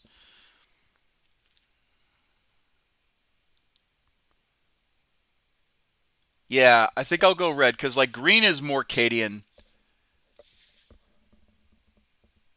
Yeah, I think I'll go red for this one. All right, let me put these back. I'm glad I could show you some of my treasures.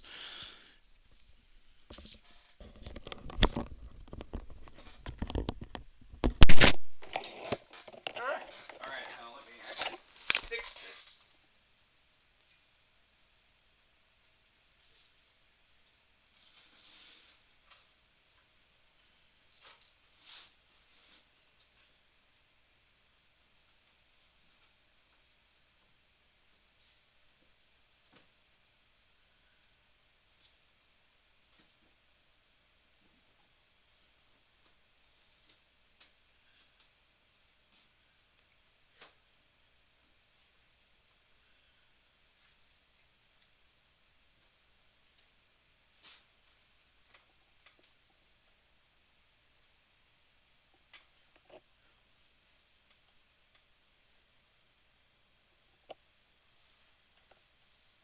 Hang on.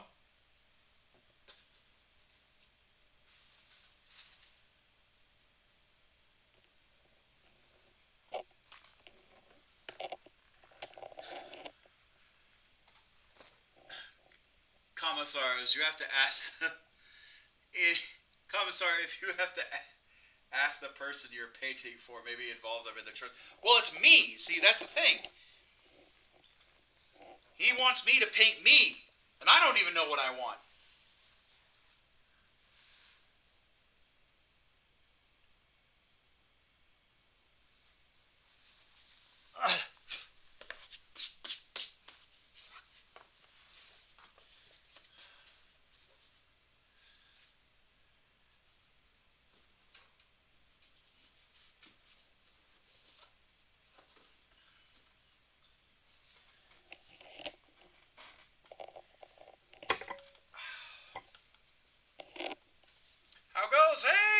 Skaven. How are you?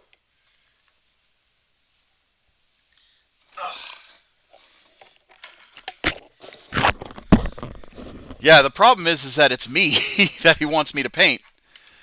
So I'm just trying to like figure that out.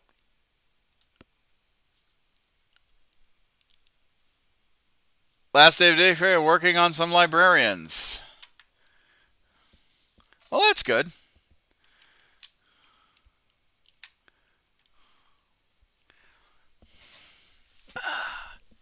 Oh no, I just disconnected the wheel. Oh God. Man, I'm having so much. It's almost a year and a half. Where did the time go?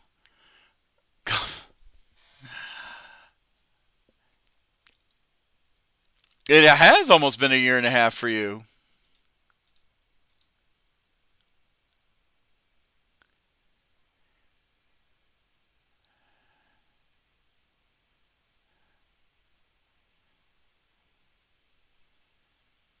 Oh, it's been a year and a half. Actually, it's been 18 months. You're about to get the 2-year badge.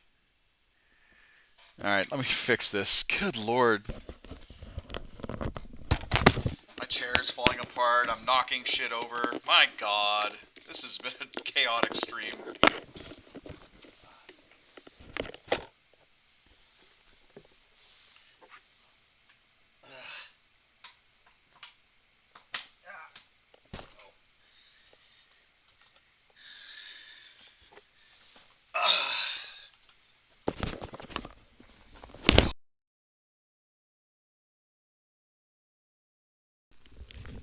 All right.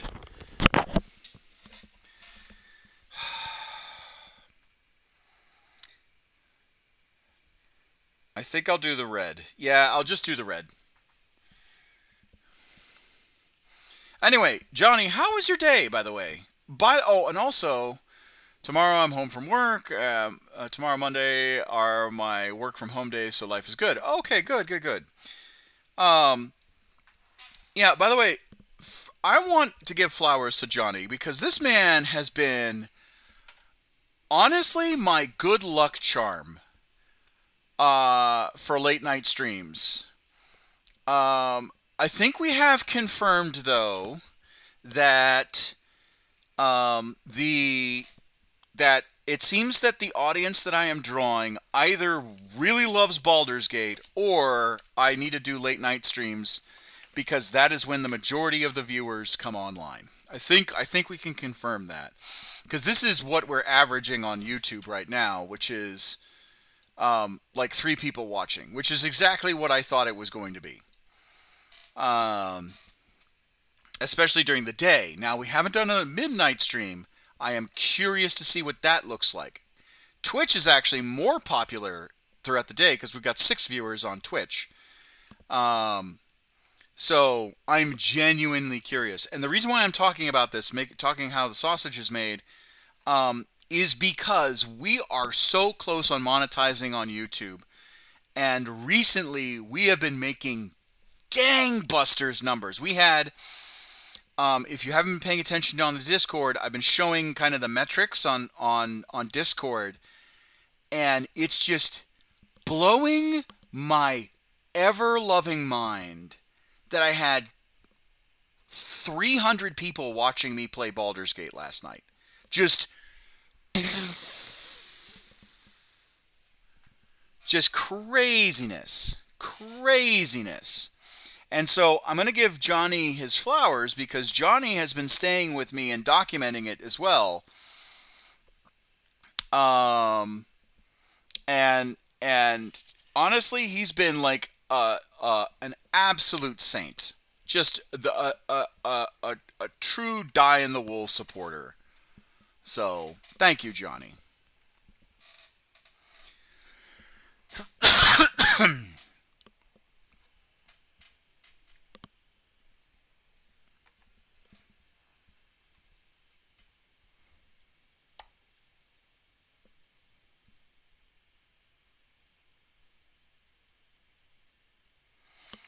And by the way, thank you, Space Wolf Skaven, for doing a year and a half, more than a year and a half, 18 months worth of subscribership. Like that's super cool too, and that's super important as well.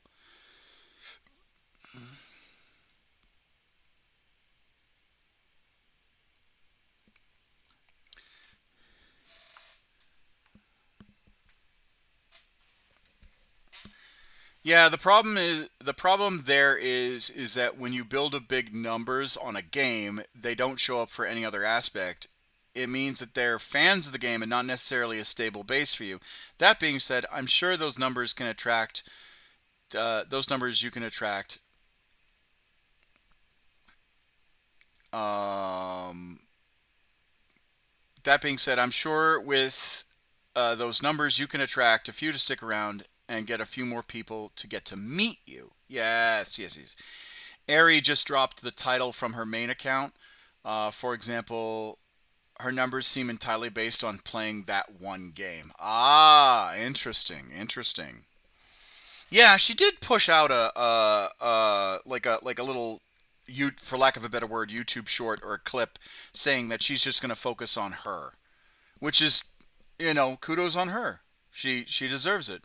She she's putting in the time. She should make enjoy the fruits of her labor.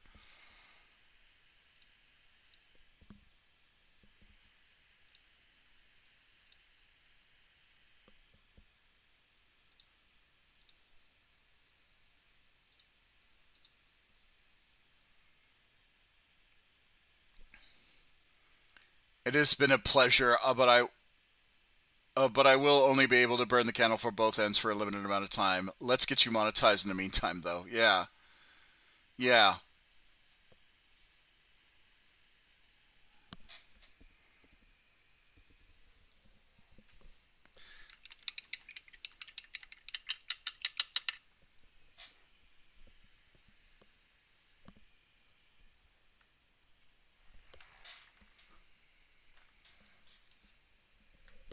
Yorick is having a dream.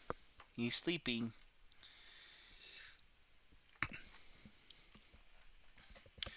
Yeah, if I can get monetized and manage to have people stay after I play, Baldur's Gate, and whatnot, and really do that push, I'll be really happy. I'll be really excited.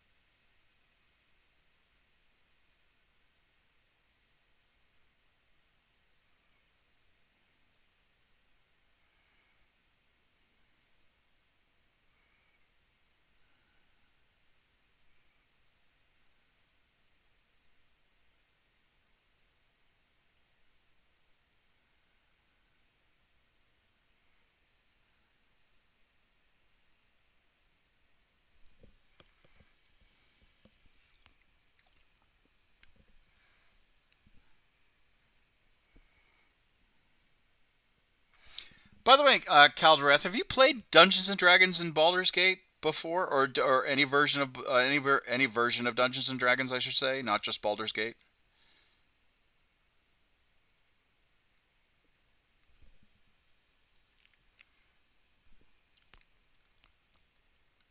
Like you've said, you've played BattleTech and MechWarrior, so yeah, plenty through the years, including Baldur's Gate. Oh, okay, all right, all right. I was just curious. What's your go-to? What's your go-to class?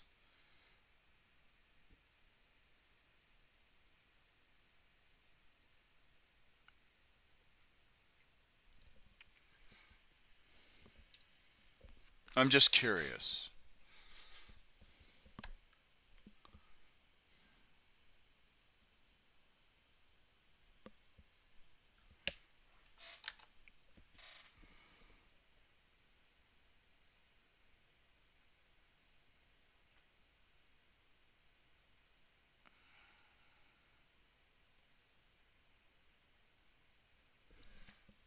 Depends on a little on the setting and the DM. Oh, okay.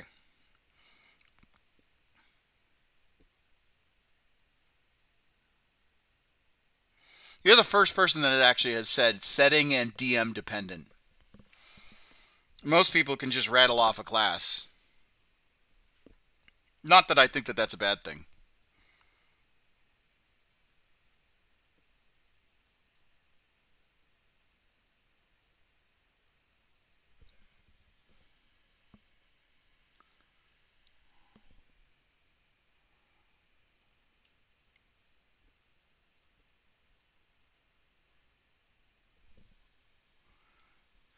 In 3.5, I usually ran casters with modified spell rules. Ah, excellent. Spell Slinger.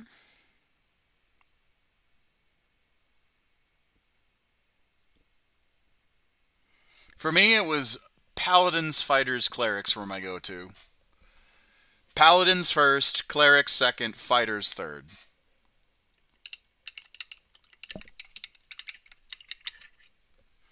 And that's almost in any setting.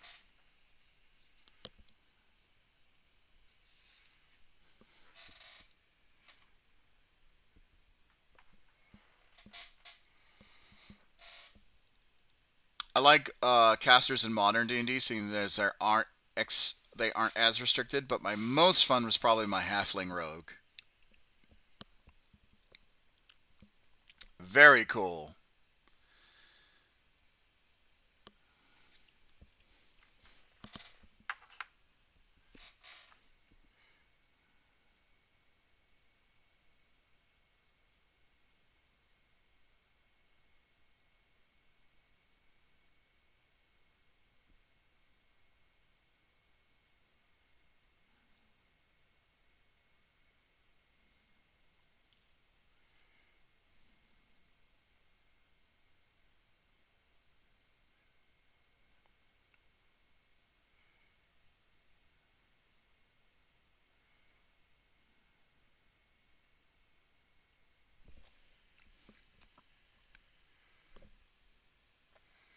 In most MMOs, the high of sleight of hand is too much fun. In most MMOs, I'm usually a tank. Oh, okay. Tank caster or just tank?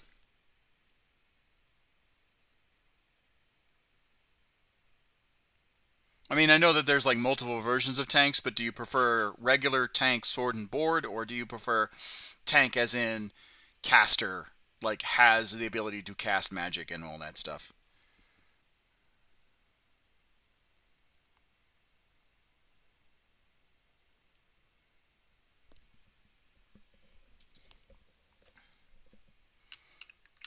Depends on the MMO and how it plays. Oh, okay. All right, cool.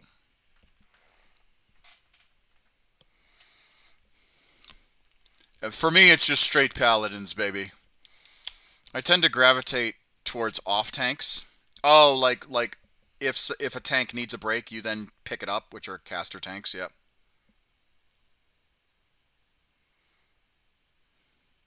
I just enjoy being able to cast smite. Like that's why I love paladin. I mean, paladins have an interesting, like paladins are a gift to any DM because you add a level of morality to the murder hobo, uh, to your party of murder hobos. But there's also like the story hooks involved and whatnot. It's like a paladin, but it sets up the field with auras and helps the team. Ooh, okay, all right, cool.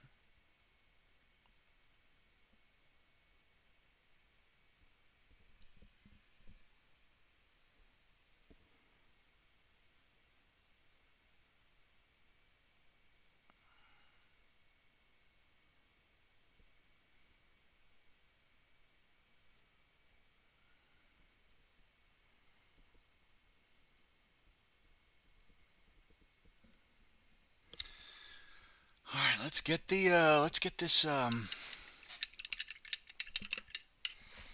book done.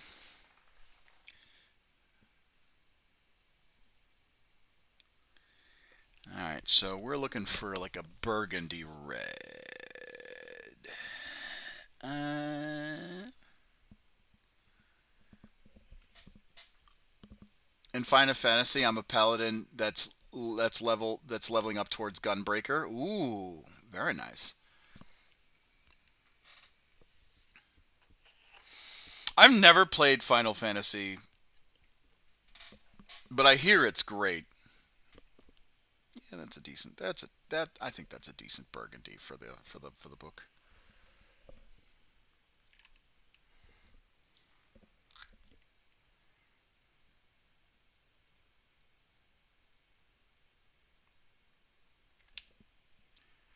It's very story focused. Good. I'm glad. I do enjoy story focused games.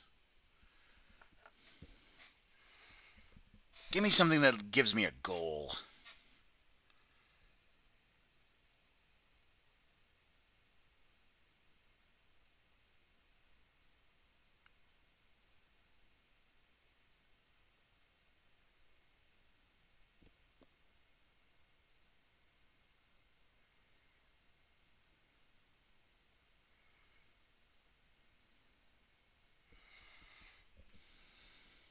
It's a gorgeous game, but it's too grindy for me. Have you played it? Like, I mean, obviously you say it's too grindy, but have you? How many hours did you play for, Johnny?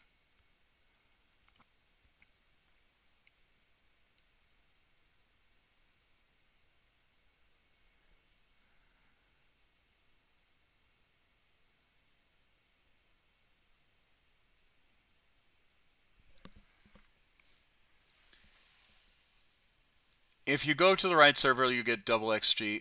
Good question. Let me check. Right now, the problem is that the story missions are sometimes slowed down, and the XP that you get is almost nothing until you hit the bigger story beats. Ah, so it prevents over leveling.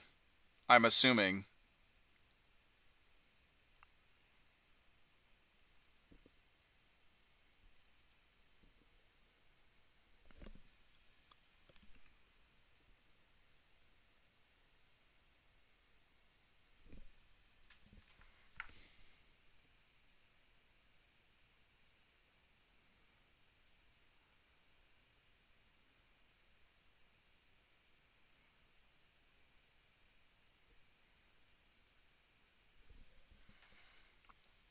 It's like filler stuff.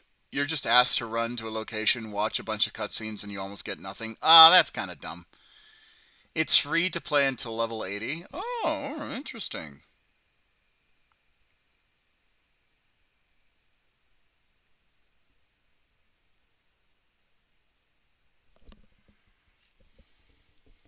I'm assuming after level 80 you have to pay the monthly subscription and all that stuff.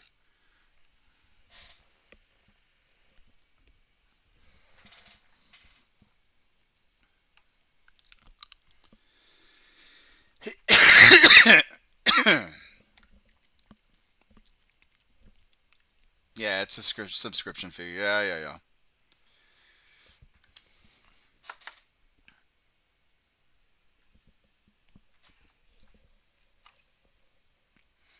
And newer DLC has costs too, but I'm not sure if the base title needs it. Lurking for a bit, I'm not done with my stuff.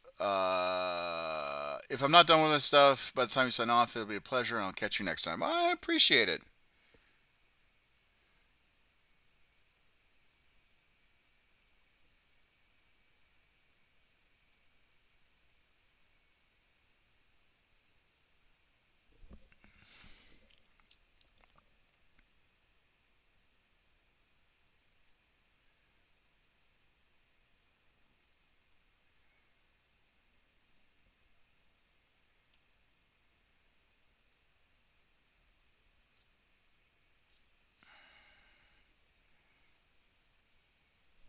Burr's arms. Some to stop.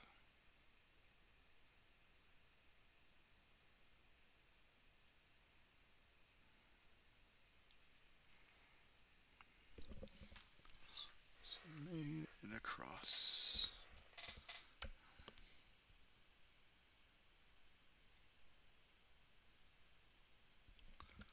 And risking the front on a bet.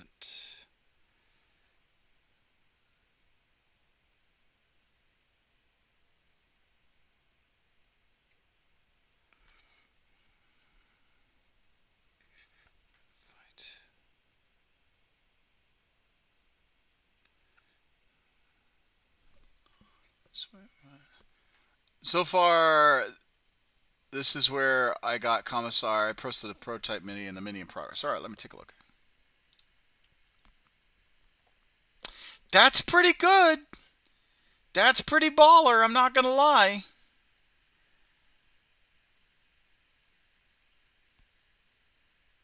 I like the red eyes. Yeah, that's pretty fucking baller, dude. I'm not going to lie.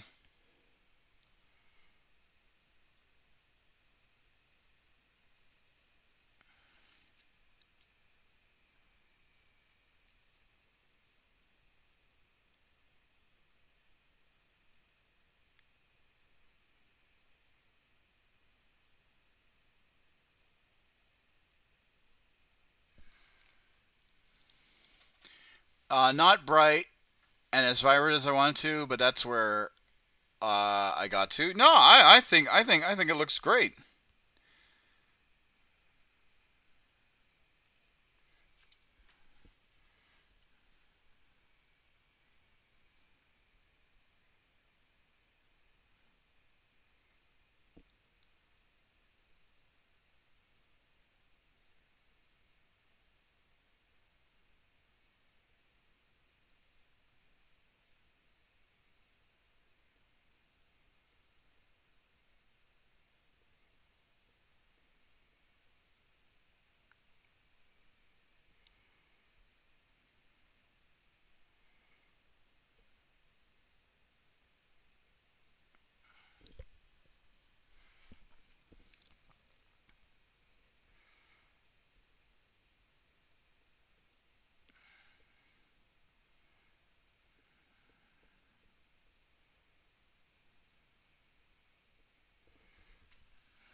To die is to serve.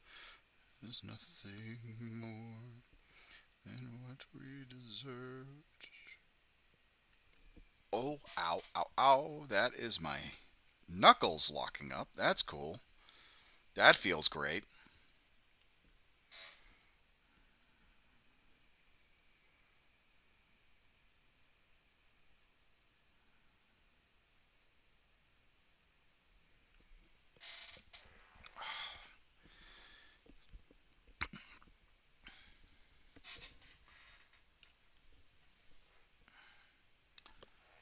All right. Now, the writing of the book.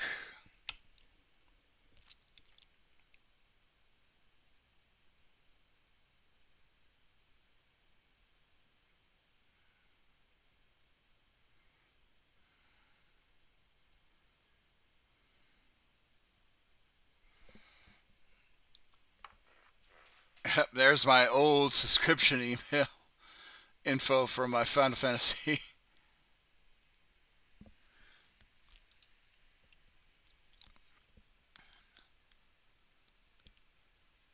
To die is to serve. There's nothing more.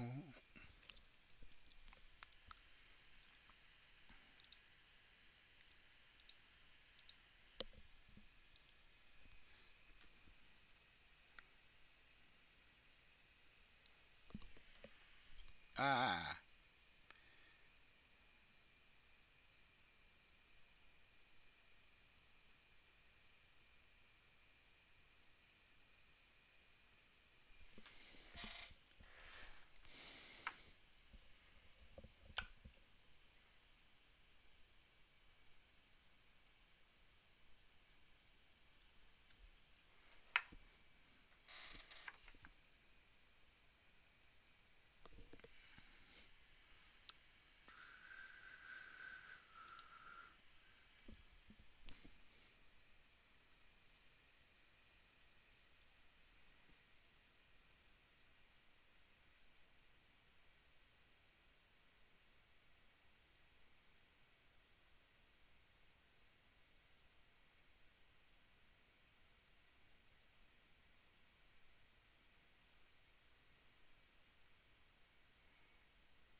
How's that?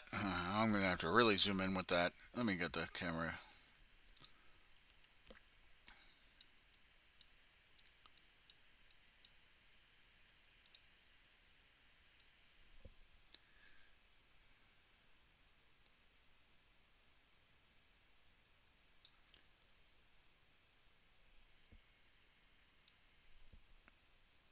How's that for writing on the book?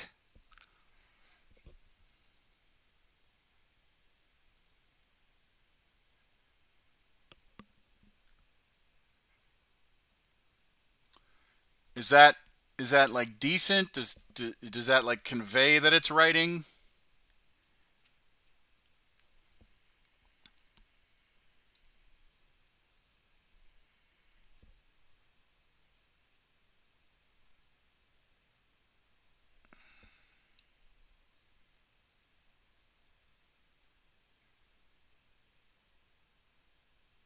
I'm just trying to make sure that it's like decent.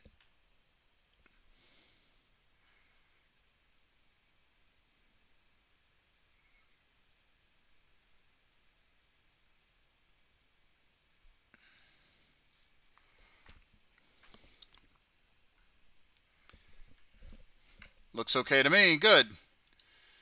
Good. I'm glad. I just want to make sure that it's actually like decent. And that if someone looks at it, there's like, oh, hey, that looks like writing.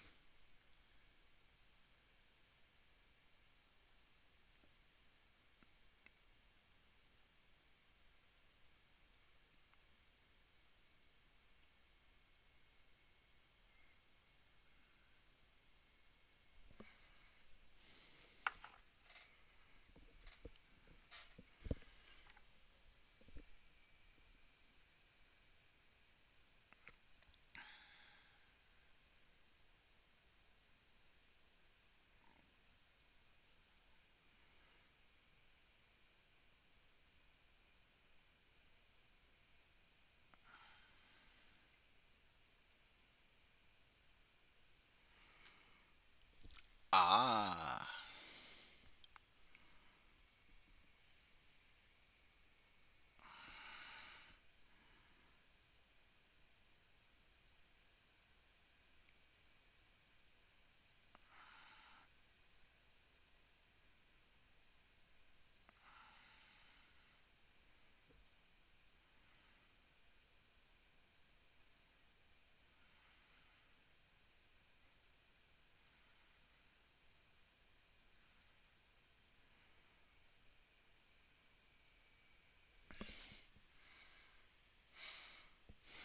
All right.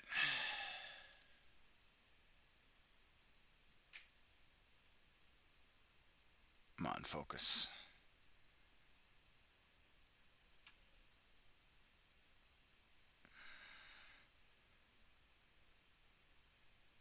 How's that looking? Is that decent?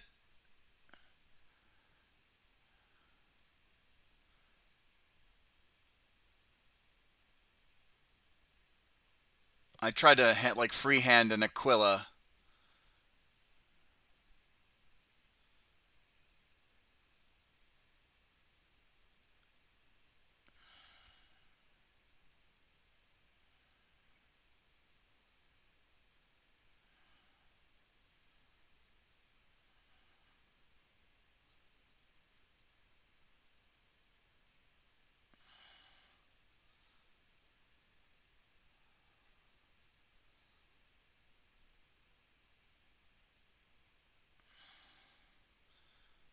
Yeah, it works well. All right, good.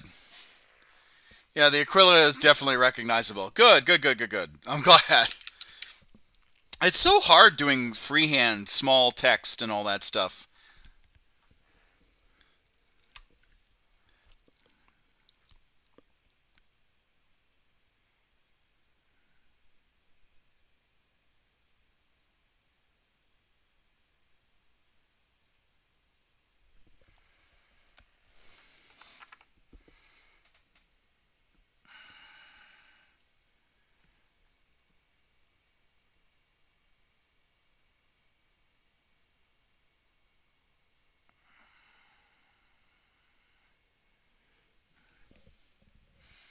Yeah, the Aquila is definitely recognizable. Good, good, good.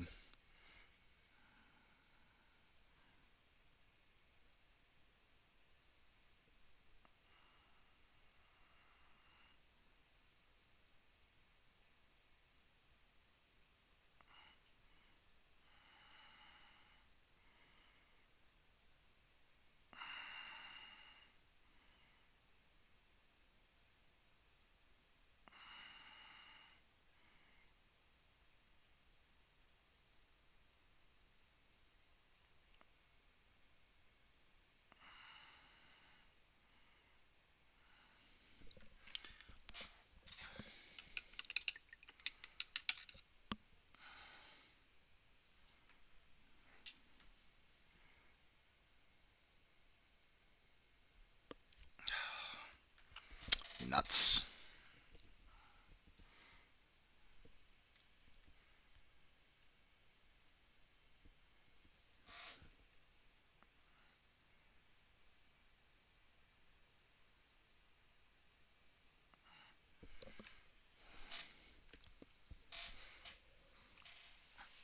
Agreed. Boy, howdy, do I tear my hair out when I'm trying to figure out how some such do small amounts of crazy deep fine detail on pages down to recognizable calligraphy for titles, the big letter and then the font on the page. Yeah, it's nuts. It's crazy.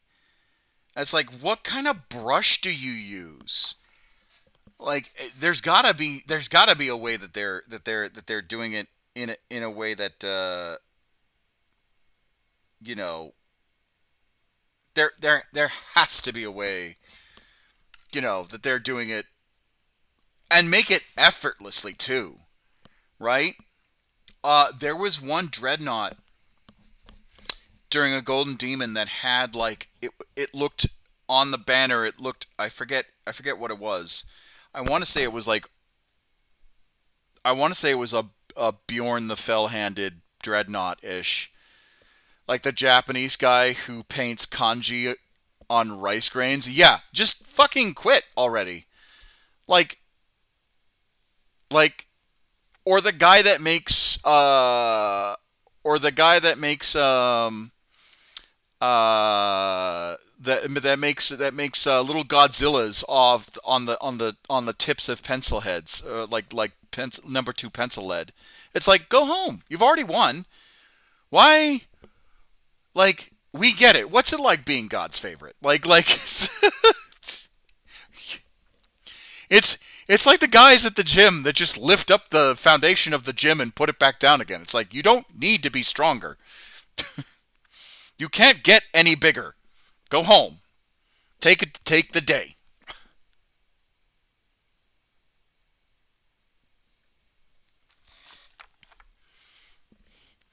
Oh, the carved pencil lead art is just crazy. Yeah, and fucking wild.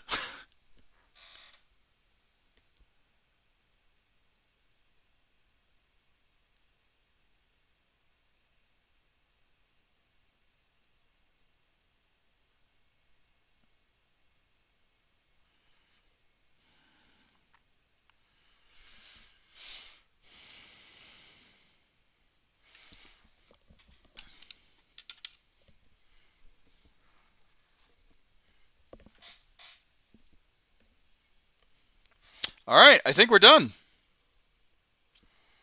That was the last big major piece, so let's put this guy together.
That's why we dry fit.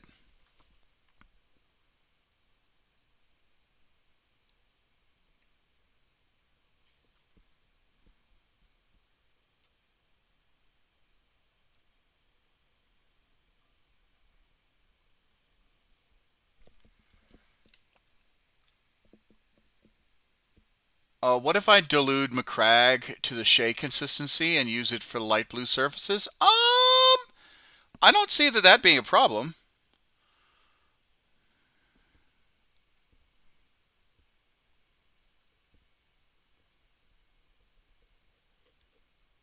Ah, hell.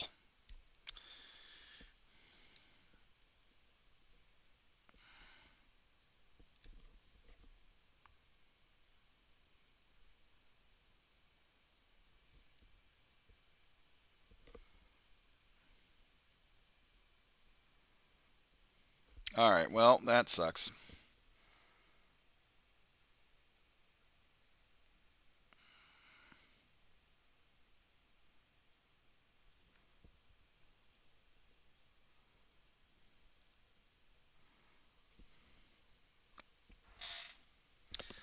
Ah, no, I dry fit too hard.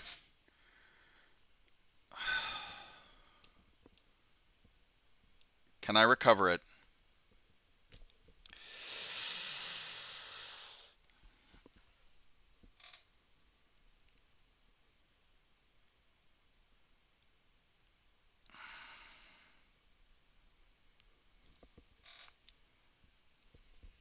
Crap. So what are you painting next? Well, I gotta build them first, but probably the Van Ryan, the Von Ryan sleepers, and then finally, graciously, uh, your solitaire, because I still got to figure out how the hell I'm gonna do that. We agreed to prime it white, right? Oh, got it. Oh man, that could have been bad.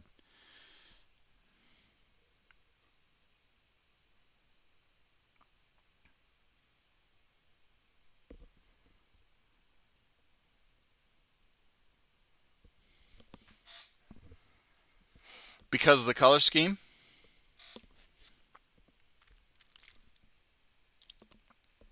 Yeah, prime it white for the easier for the yellows and reds. All right, good. Oof.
If you want some inspiration, my Harlequin probably have twisted the mask of the twisted path. Okay, all right.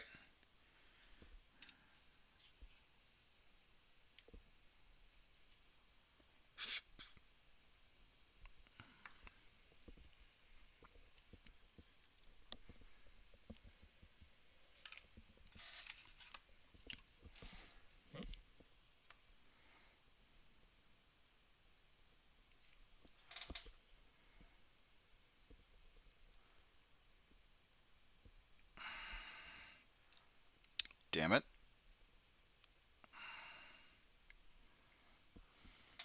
All right.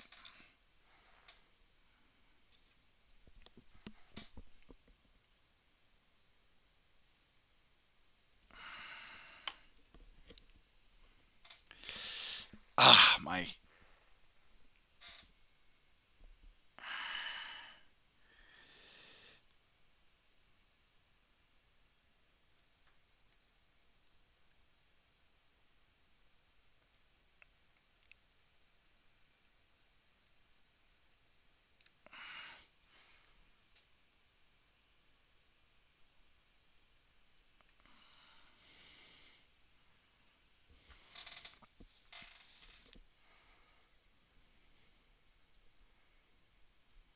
Oh, no, please don't.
Ah, man.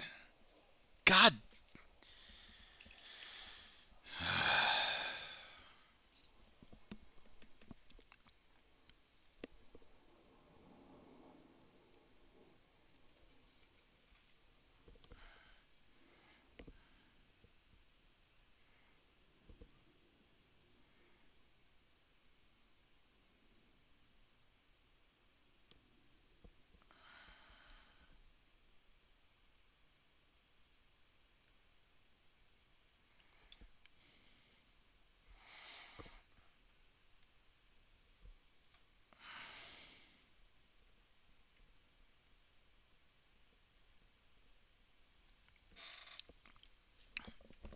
Sorry, guys.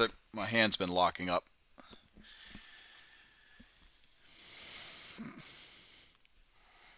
It's a really great model. The problem is that it is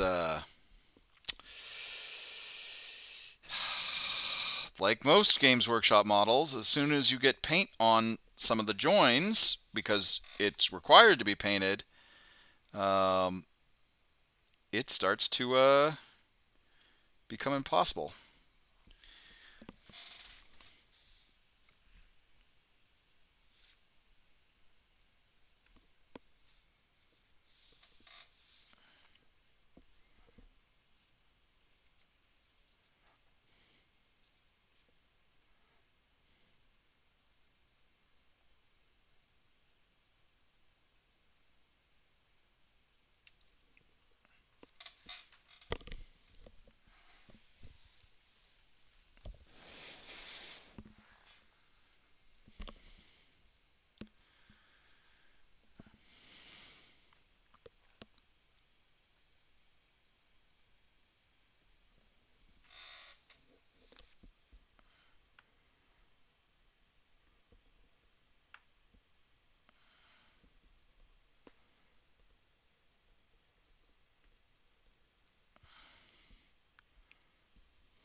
Ah, shit.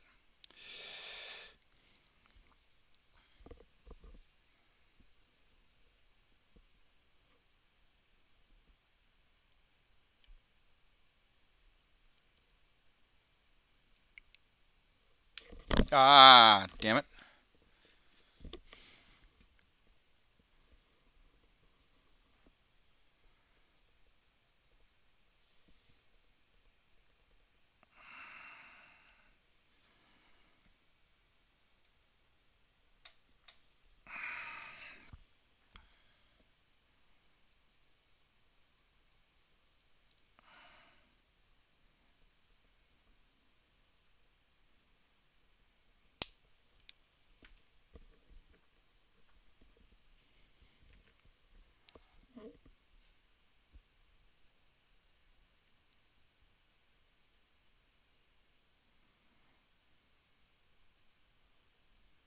Got it. Okay, good.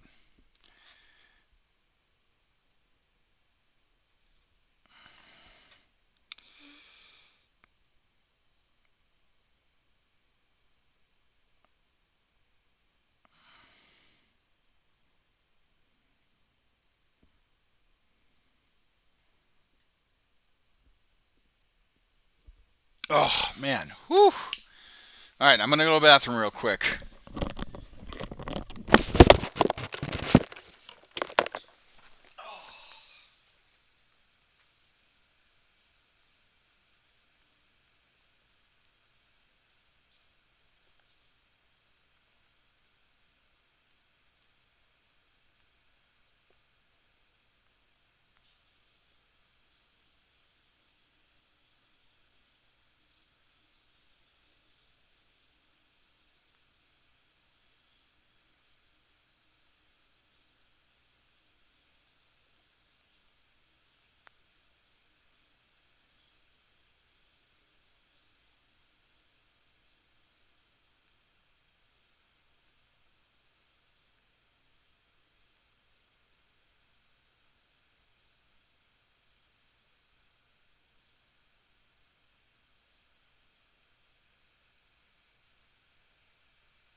Right.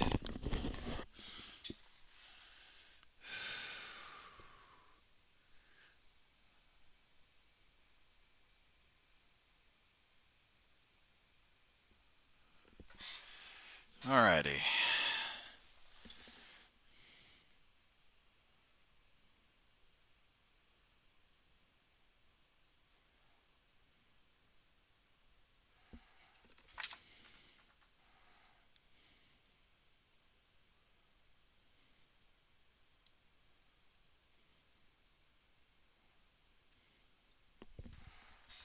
Yeah.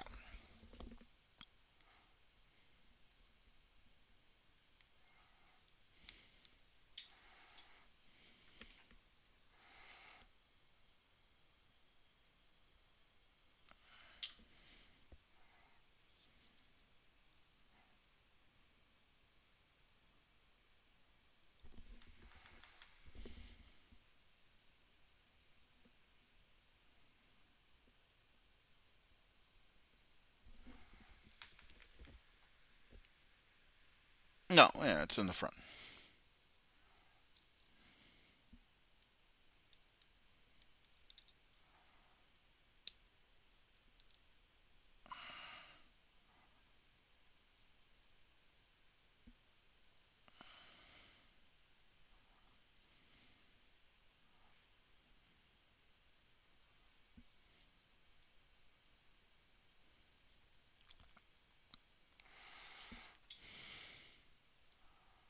All right. I just got to tidy it up. Hell yeah. Chris Tester is going to voice a character in Dawn of War 4. Yes, for the orcs. Good morning, Commissar. Good morning. Hi, chat. All right, we got them done. So now we just got to do some cleanup work.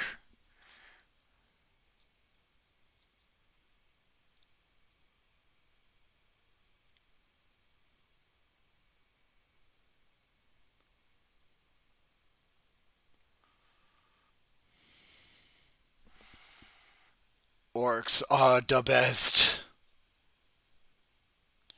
All right, now we do some cleanup. And this is where we actually get to use. Yeah.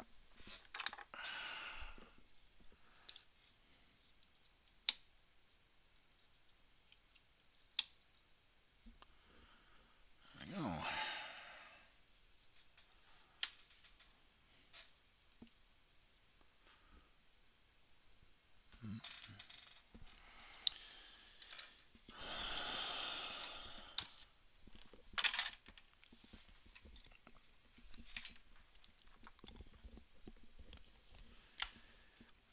And how are we? I don't know. How are we? Kalismas Studios? Kalisma Studios? I'm gonna screw that up.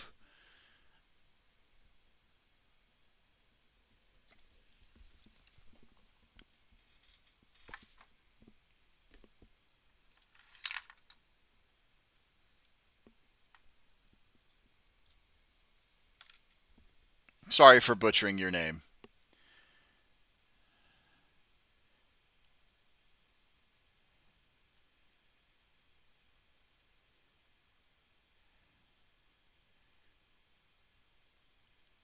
Cal or Grandma KLS.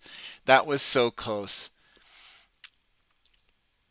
I'm good, thanks. Just waking up here. It's 8 a.m. Oh, well, welcome to the chat. Welcome to the stream.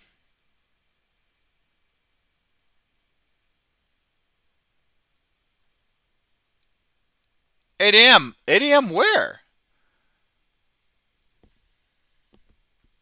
Where is it 8 a.m.? Is it Japan? Trying to think of what's past me that's 8 a.m. That's damn near 5 hours. Or no, not 5 hours. Grandma. Well, I'll be dangerous if I could type. Australia. Ah, most excellent, most excellent. I was thinking Japan, but I'm like, well, no, hold on. Which part of Australia? Oops, caps. Are you Western Province, Eastern Province, New South Wales?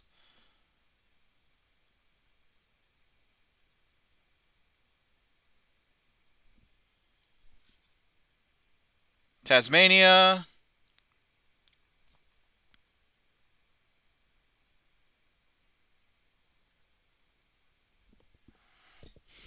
Victoria, so southeast? Okay, all right, cool.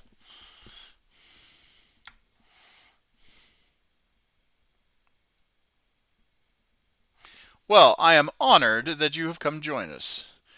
Australia, of course, you like the orcs. It's basically your neighbors. I was born in Tasmania, though. Oh, okay, all right, lovely.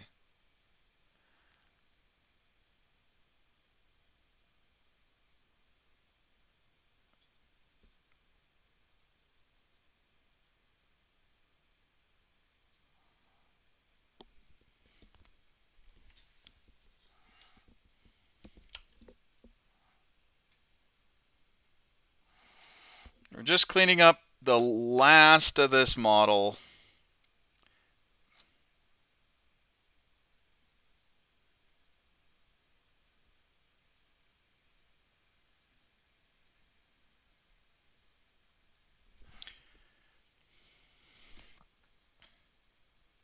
And what brings you to my humble channel?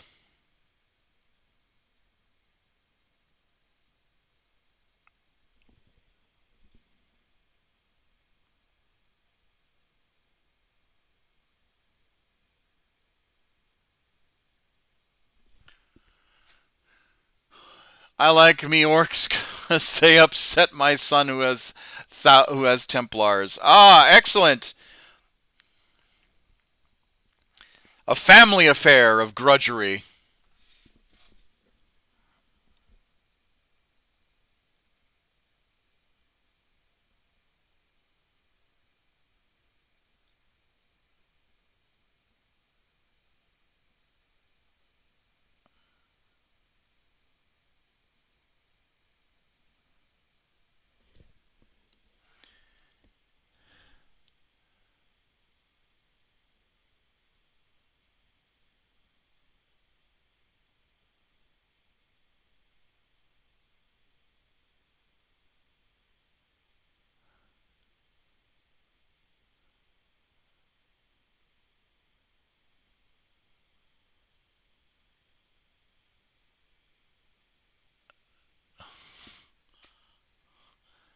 Oh, not sure if grandma means boy, lol. Oh, okay. All right. I apologize.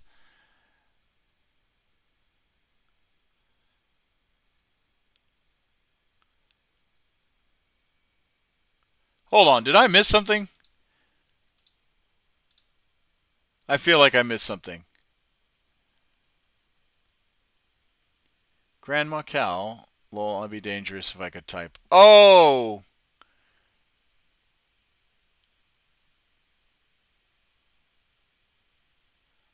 All good. I'm definitely she her. Oh, okay. All right. All right. I'm sorry. I missed Grand Cal. Grand Cal, not Grandma. Okay, all right. Grand Cal. That's what you want to be referred to as. I understand now. I feel like a dick. I feel like an idiot.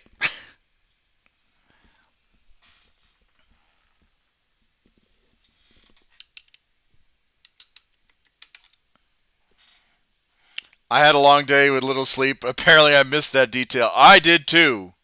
I did too. You missed me making a social faux pas, which was thankfully and graciously forgiven. Yeah, well, I made the same mistake. Because I'm fucking dumb too.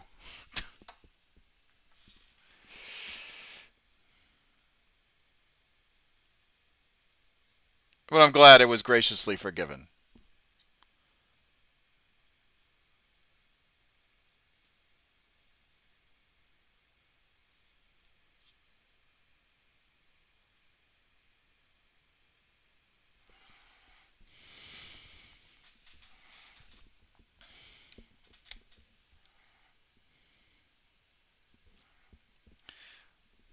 So, Grand Cal, what brings you to my humble stream?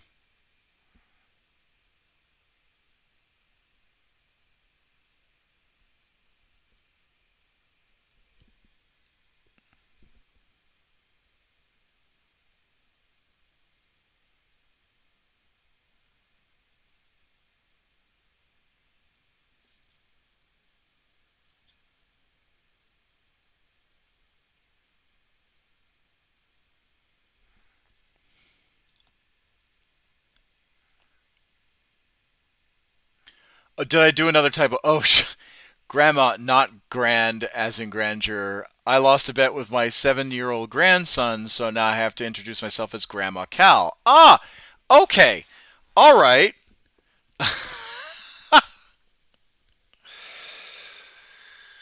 Well, I am more than happy that you do yourself some good humor.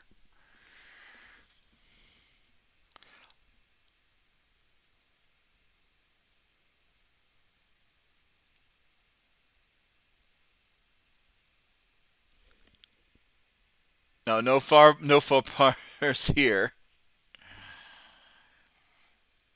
Well, I'm glad that you're so good natured. I'm so glad. Ah, can't seem to type. It's okay.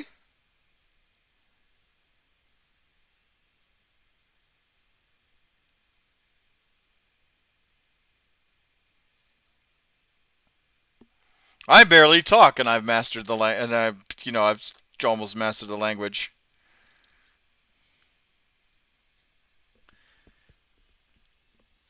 The Commissar is confused. I can understand. I understand. Grandma pretty early on. Lull. Yeah, I'm sorry. I'm a little tired too. But it was for different stuff. Deaf skulls are very nice. Yes, yes, yes.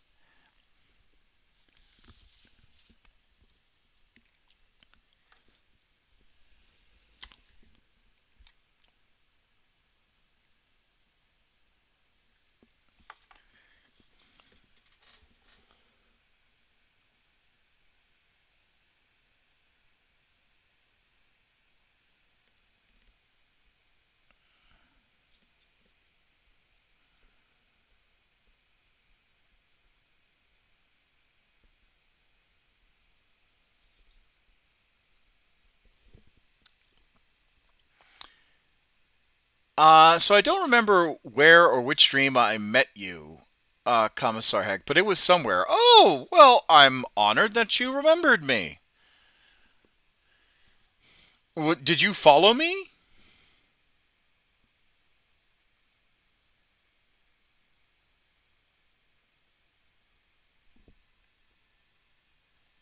Oh, I saw you online and thought, oh, I know someone I don't know. Oh, okay. Well, I am honored that you decided to stop in. Yep, I followed. Okay, all right, all right. Well, lovely. Well, I am honored that you've decided to stop in and say hi.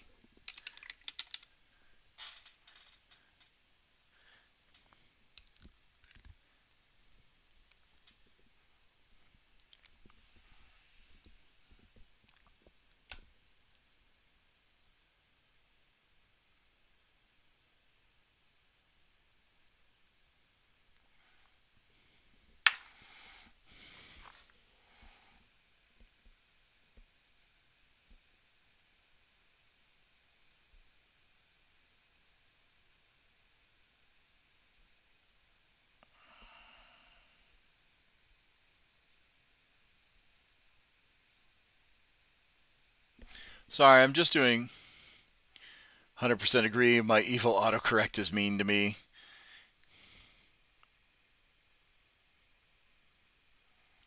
Yeah, I'm just doing final touches on this Commissar's model.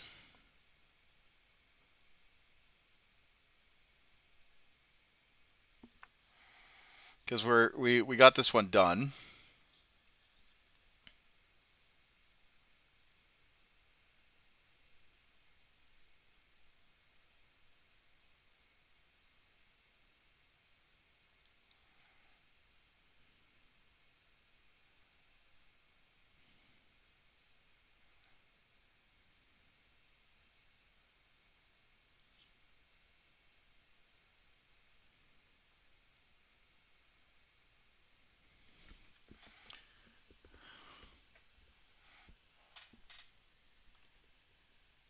Nice.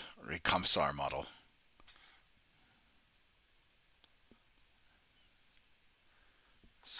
Vanished home. Of the greenwood, arise with me. Out for the lost and the free. Shall claim strength gives, turneth together she lives.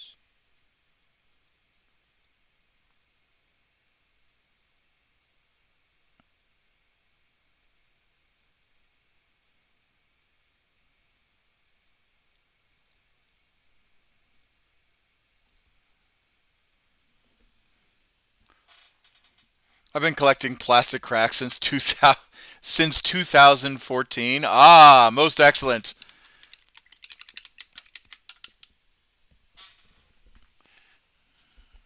At any cost. Oh, jokes. Yeah, I've been in the hobby since 2003, 2004. Johnny's been in the hobby almost since its inception.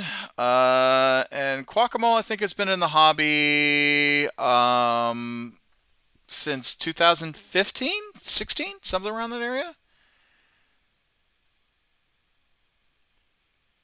How well does Commissar know his followers?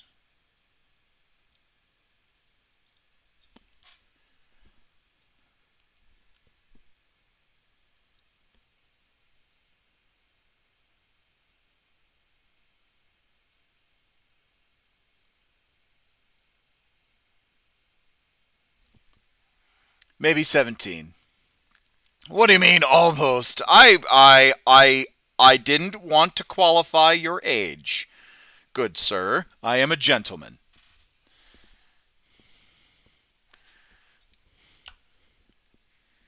If I remember correctly, you said 88 or 89.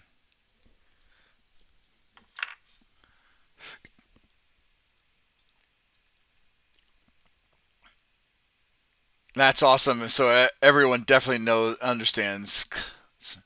If you define in the hobby, I've only been in the Warhammer. I've been in the Warhammer hobby since the hobby has started. So it is true.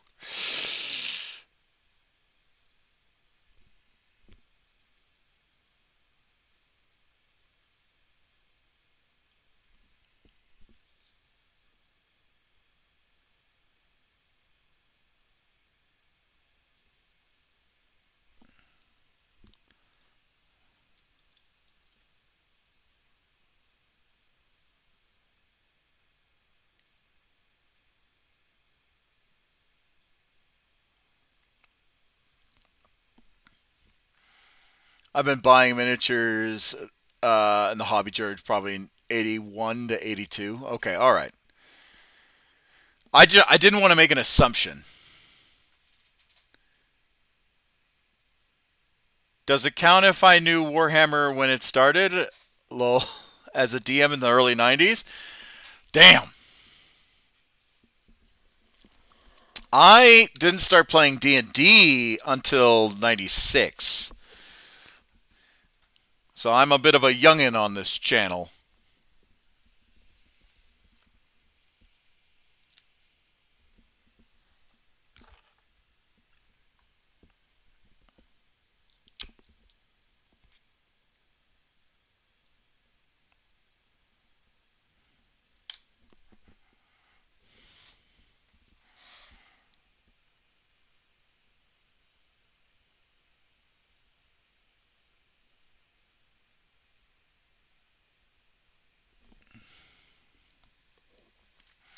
Uh, I haven't played much D&D at all. Though back when metal miniatures were Path, Grenadier, RFM, a little weirdo British company called Citadel. Yeah, huh?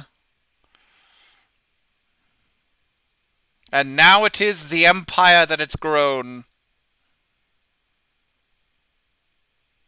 Grenade.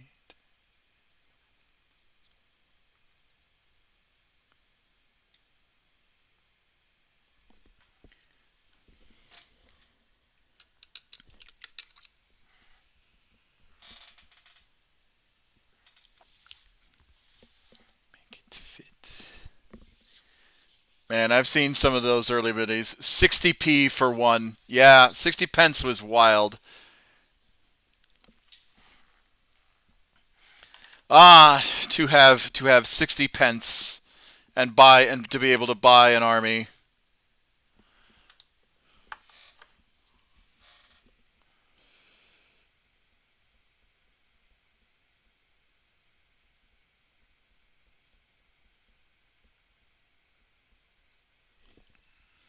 Yep.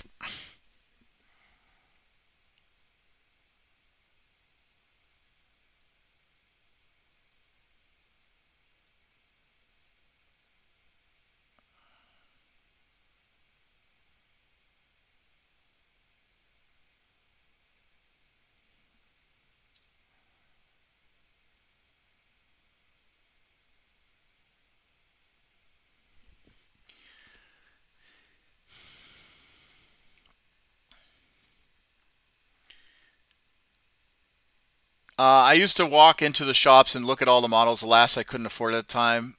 My kids came first. So my youngest has been involved since 2014. So good excuse for me too. Oh, lovely.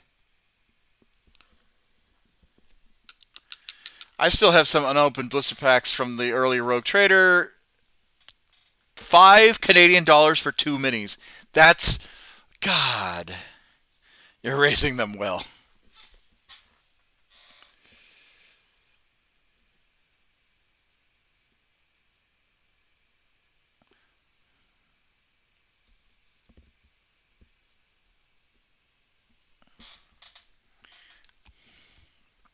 Those were the days.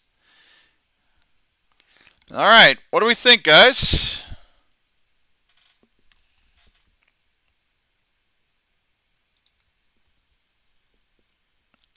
They raise themselves now.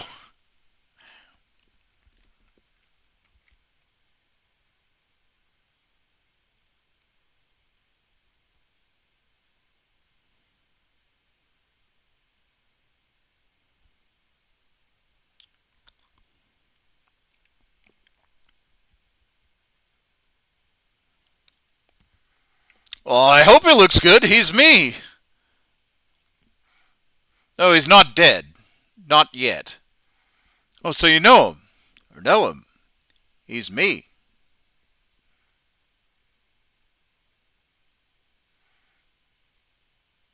I haven't gone by that name since, before you were born.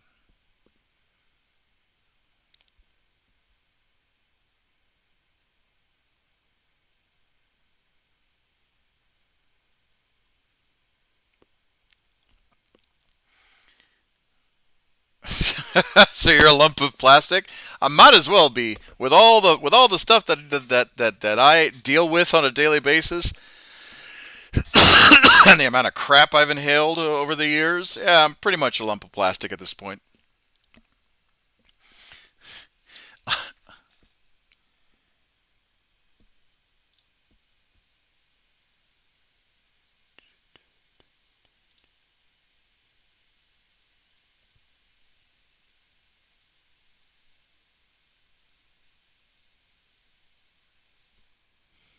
A great work, Commissar. Thank you.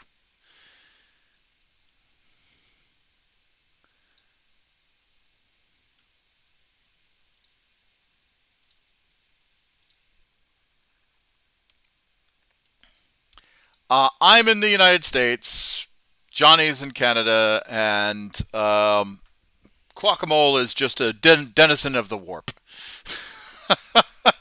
No, he lives in France, in Alsace-Lorraine, or near Alsace-Lorraine.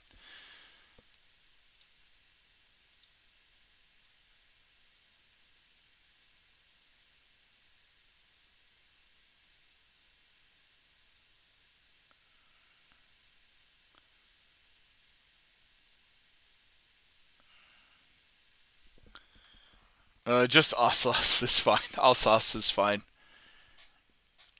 Or if you want to be fancy,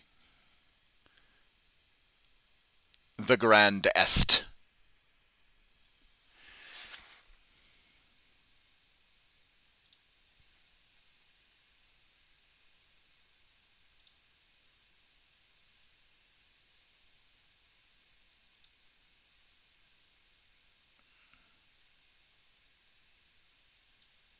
Oh, did someone try and come in to our Discord earlier as a bot account? Hmm.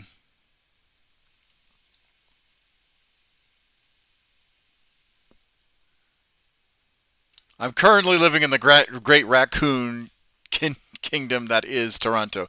Yes, and so I do live in the States. I was, full disclosure, I'm active duty military for the United States Air Force. I'm a military police security forces. And they came, made one comment, and left. Good. Frickin' Oy. I hate bot accounts on Discord. That's the worst part about Discord is all the bot accounts.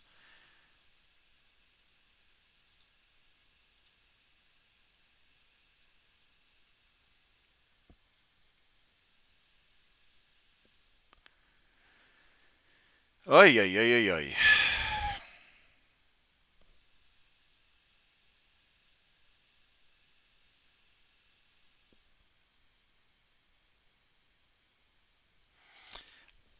But that's the one thing I do like about our Discord is that the trash normally identifies itself fairly quickly. And we are nothing if not persistent.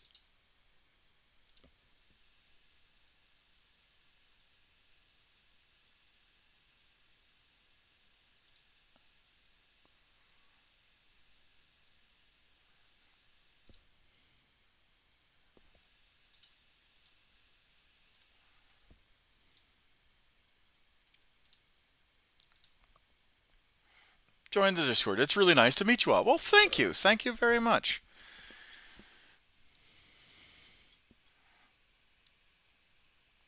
All right, yeah, I think he's done. I might do a little bit of detail on the purity seal.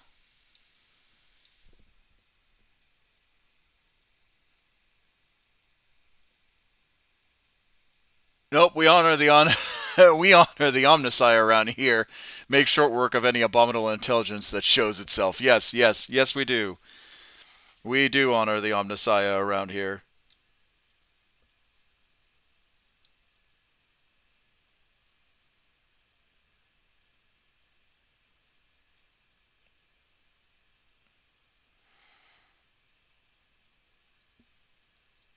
Yep, I like the way that this turned out.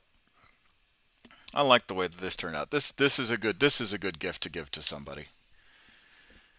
This is a good gift for us. Now, if I can get him to zoom in a little bit. As we're moving house. Not too harsh at all.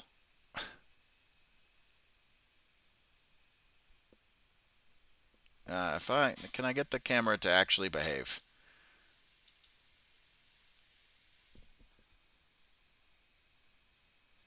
Commissar, can you make a little set piece of the Commissar surrounded by the Ogrins? Yes, I can actually. I will do that for you.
So these are Johnny's gifts.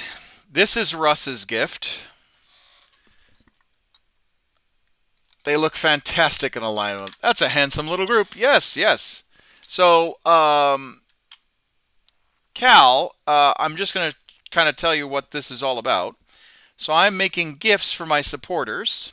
Anyone who's a member of the Discord that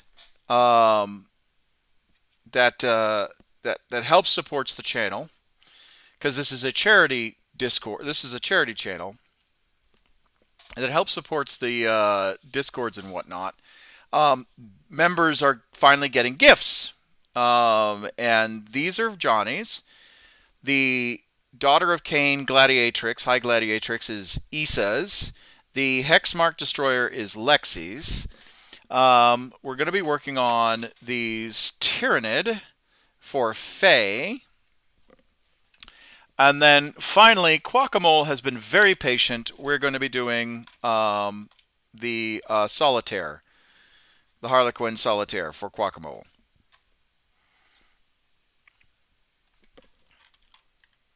So that's been the goal.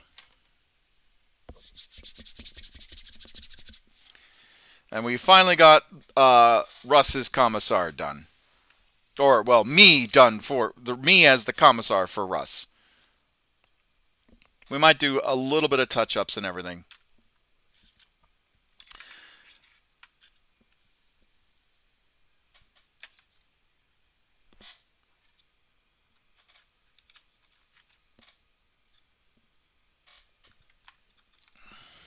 Yes, and surprise, surprise, I bet you didn't know this. Because you are in the Discord and because you are following and because you are watching and supporting the channel, you are now in the running to become.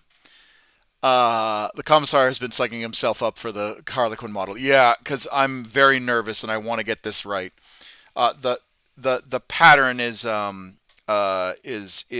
what I'm like most worried about. But because you're now a support, you now support the channel and whatnot, Cal. You are now in the running to get a gift from me. You have to be a member for quite some time, and you still have to be active for quite some time. But once if you're a continuous member and whatnot, you could actually get a gift from me, hand painted miniature from me, no charge, all that stuff.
But not for anyone because you're good people. Oh, lovely. I thank you for um, such uh, what's the word I'm looking for? Such a genuine compliment.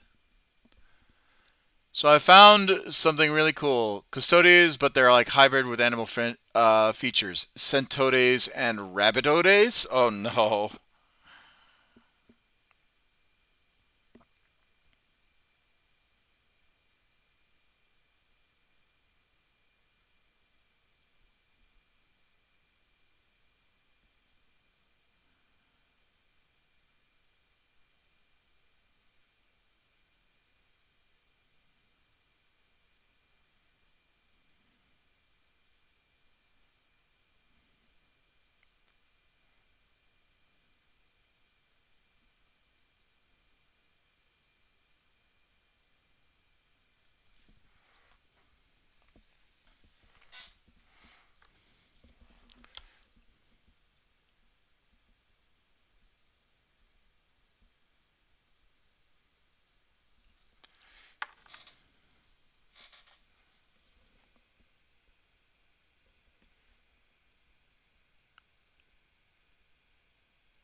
All right, I think that's done.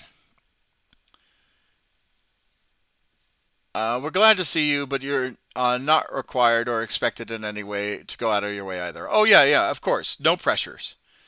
Do you know Faye's story?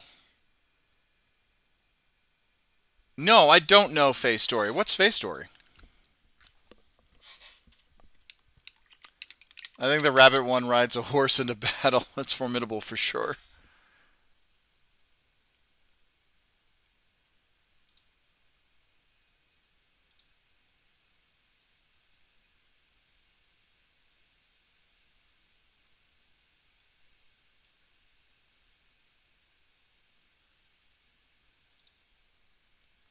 I'm not familiar with Faye's story. Or maybe I am. Hold on, let me look it up.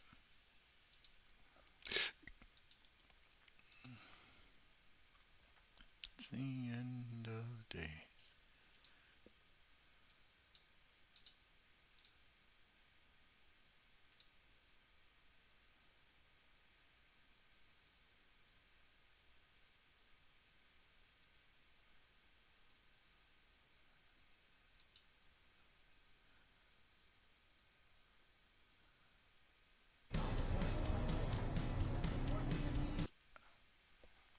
That's annoying. Twitch being annoying. No, I'm not familiar with Faye's story. Who is Faye's story?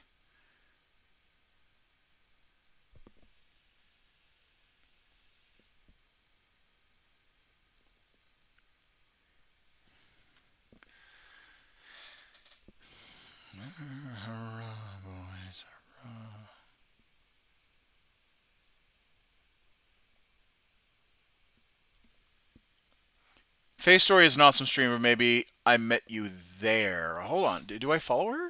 Hold on. Let me see if I follow her. No, I don't follow her. She's very accomplished, though.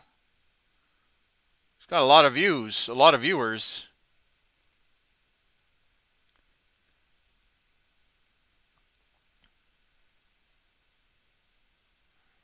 Definitely somebody I would jive with.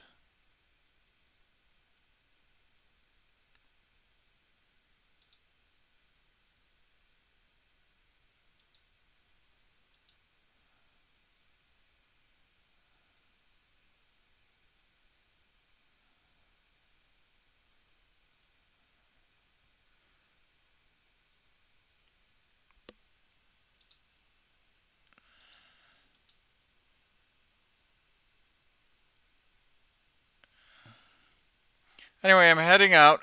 Time to snooze or lose. Yep, Quackamo, please get some rest. Please, please, please. All right. We're done, I think, with this. A little sidebar sums it up about our community. While I was growing up, we had a sign that said, uh,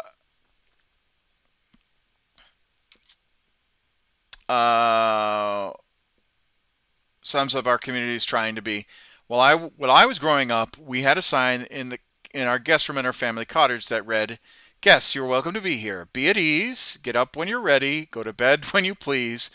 Don't thank us or you don't have to thank us or lack of our jokes. Sit deep. Come often. You're one of the folks."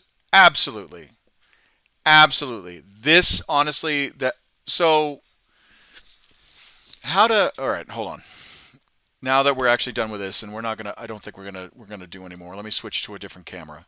Hold on. Let's see if I can do this. Commissar. Okay, cool. So allow me to kind of explain. Let me take the music out. Allow me to explain kind of what this community is, right? So this channel, the Commissar Hecht channel, I started on YouTube back in 2017. And it was kind of a goof or a lark ish kind of thing where I was like, man, I really want to tell the stories of my D&D games that I played. Because a lot of like the jokes and kind of the winks and nods, it was like you had to be there kind of a deal. It was very situational. Um, and so I filmed my D&D campaigns. And then right around 2018, 2019, right before I went to Japan, I realized that I could do some real good in the world with my channel. So the channel became a charity channel. You know, the Air Force was paying my bills. I wanted to make the channel into a charity channel, similar to what Markiplier does, or Jacksepticeye, or all that stuff. I mean, granted, YouTube is their job, and me being active duty military, that was my job. But you know, this streaming thing that I was doing every once in a while, I was like, well, I could maybe I could really make maybe I could really make some really make this happen. Um, and so the channel um, became turned into a charity channel. And then I went through Japan and all that stuff, and worked for, you know, worked towards actually, and I talk about it occasionally, my mental health. And I realized, I was like, man, if I'm going to do this charity thing, I really should do it kind of focused on not just charities that everyone else is asking, but charities that, you know, that mean a lot to me. And so that's kind of where this channel kind of evolved into. I did Warhammer 40K battle reports, Dungeons and Dragons live streams. I didn't do any painting until I got to Japan. I didn't really do any video gaming besides maybe Total War, because most of my stuff was live streaming. Um, you know, 40K battle reports and all that stuff, and Dungeons and Dragons. So that's why this channel is what it is. So it started on YouTube under Commissar Hecht, moved to Twitch when I got into Japan, and then I haven't looked back since. And Johnny and I have been friends for quite a while. He met me back, oh hell, I want to say a couple of years ago now. No, last year, 2 years ago. Um, and you know, T has been gracious enough to help me with the community, um, because I was kind of struggling to do it on my own. I still am, mainly because this is a hobby for me unless it becomes very viable, in which case it'll be my full-time job when I retire from the Air Force. So yeah, you are more than welcome to be a part of this community. More than welcome to be a part of this community. There will never be a day where, um, uh, well, we re-encountered each other. Yes, yes, yes. We re-encountered each other. Um, yeah, you'll never. There will never be a day or moment where you should never feel unwelcomed. Okay. Um, so we crossed ages ago in the science fiction convention circuit. Yes, we did. Yes, we did. Very much so. I was in the Australian Air Force in the 80s. Ah, a fellow RAF. A fellow RAF. What were you in the 80s?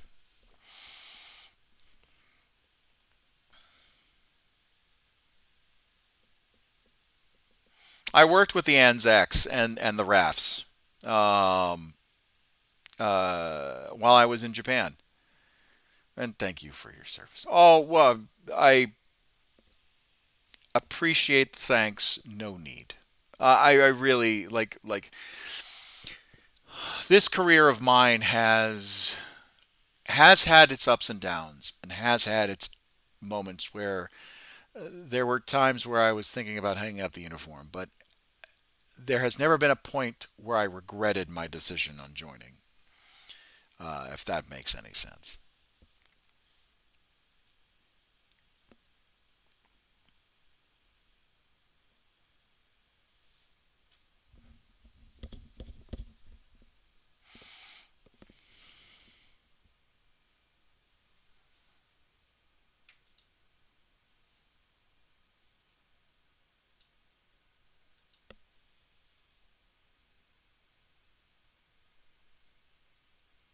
So yeah, what were you in the RAF?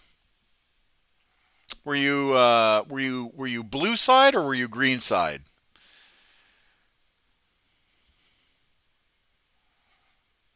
Because I worked with the green side of the Australian Anzacs and the British RAF regiment. I worked with them. Ran into a bunch of blue side guys and gals, but never really worked with them personally.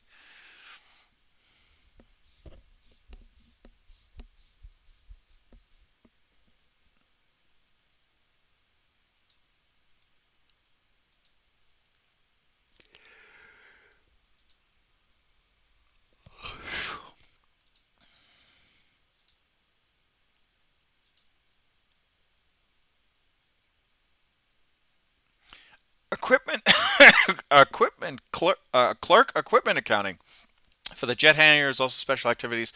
I was part of the Aussie female groups of 5 doing active things like jumping out of planes with parachutes. Blue side. Oh, okay. All right. All right. Very lovely. Very lovely. I bet jumping out of parachutes, that was a bit of a rush. You know, one, two, three, leaving a perfectly good plane, looking down at, terra firma.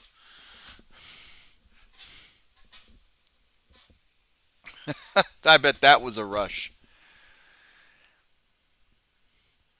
I I think I wouldn't mind being a paratrooper, but I also have a terrible fear of heights. I know I'm in the Air Force, but I'm still a terrible fear of heights. I loved it. Pity I can't do it any longer. Can't do it more longer to do crazy things. That's okay. It's all right. Uh, Gravity test. It still works. Yeah, yeah. I don't. I think I love the idea of, like, I don't mind being in an airplane and I don't mind being high up. The problem is being high up and leaving a perfectly good airplane and hoping that the parachute rigger that packed my pack did it correctly. So when I pull on said parachute pack, it deploys and I don't have to use my reserve chute and then play patty cake with my ass on the earth.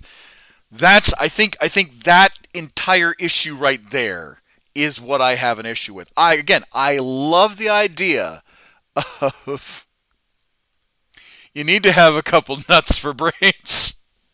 Yeah, I love the idea. I think it'd be fun.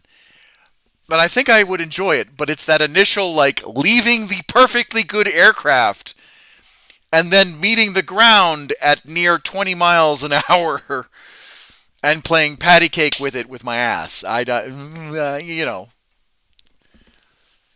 Plus, I also hear that if you jump enough times, your height shrinks, and I really don't want be wanting my. I really don't want to lose my 6'3" card. A rush, lol.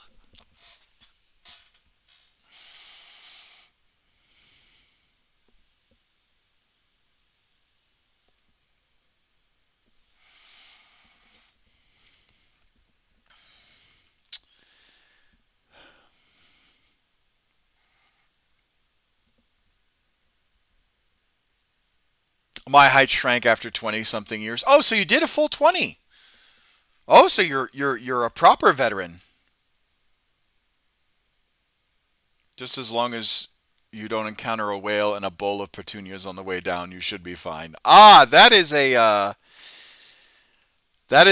well, that is a Tex Avery Bugs Bunny reference and a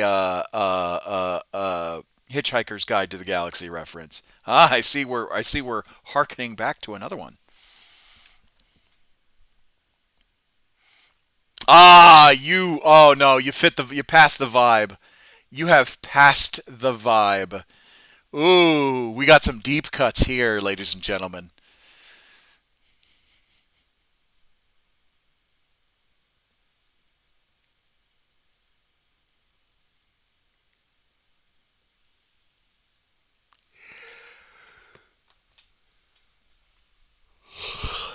Deep cuts are us. Yes, yes, 100%. 100%.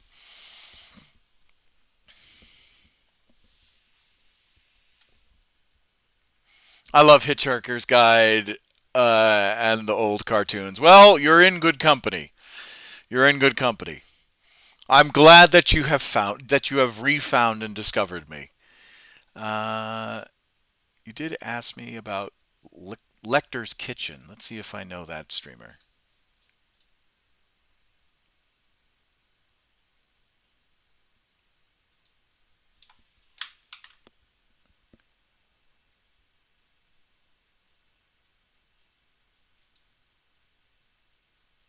I don't think I know any of these people. Oh, no, I think I do know her. I saw Halson. Hold on, did I follow her? No, I haven't followed her either. Interesting. Two people I need to follow and actually. Oh, because she's doing Baldur's Gate.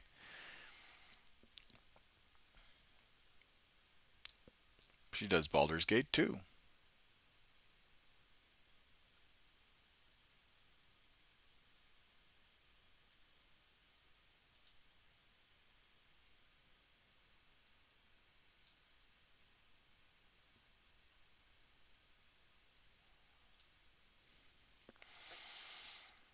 But yeah, I think I'm going to end the stream here just because, I finished a model and Lecter is starting a 24-hour fundraiser later today.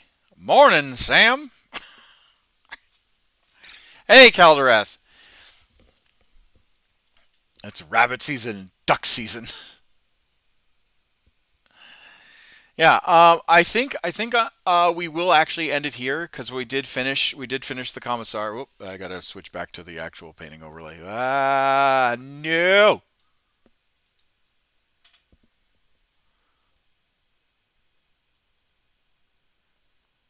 So we did finish him, and we did the final touches. We actually managed to do the baseball season. Ah, yes. Speaking about baseball season, dear God, I cannot have the Red Sox upset me again. Oh, nice. What did you do with the book? I decided to do like a burgundy color for the binding.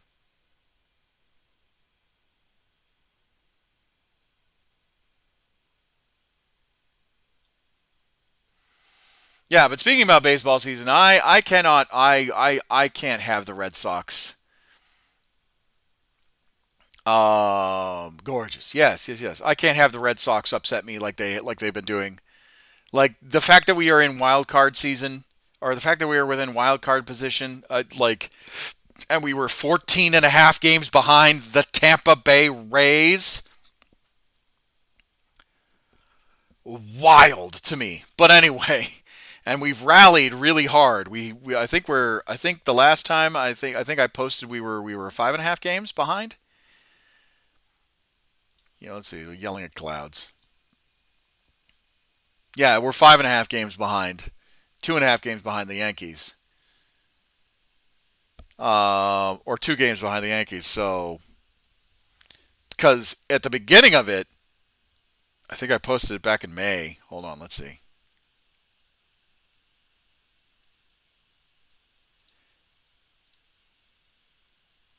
Yeah, May we were 10 games behind the Rays, 8 games behind the Yankees, a game and a half behind the Blue Jays, and then a full game behind the Orioles. It's great. All nice to meet you. I will be back next time I see you online. That is, hee hee.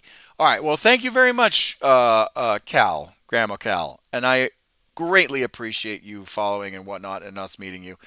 Anyway, yes, I gotta. Isn't it time to get to become Datasar and pick up the girls? Yes, I need to become Datasar and pick up the girls. Anyway, thank you all for watching. My name is Commissar Hecht. I hope everybody enjoyed this stream.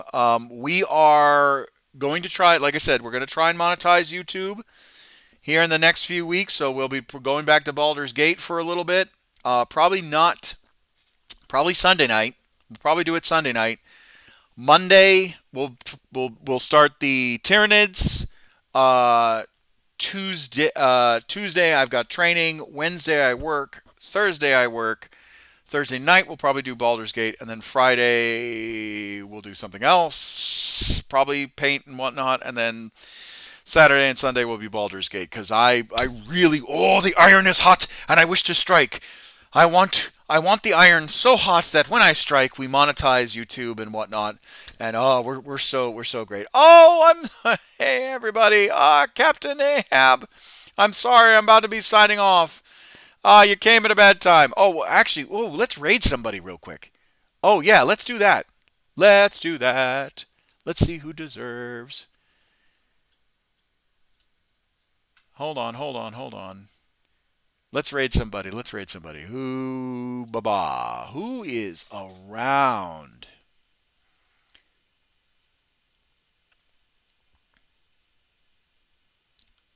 Finishing touches. Oh, yeah, a knight. Thunderleaf Games. Yeah, let's do this one.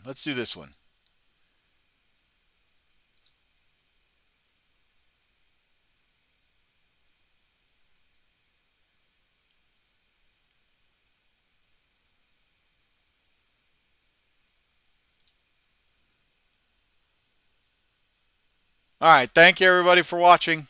My name is Commissar. Hecht. If you like what you see, make sure you like, comment, subscribe, join my Facebook, YouTube, Twitch, Twitter, all that stuff. I will see you guys in the next episode. Bye-bye.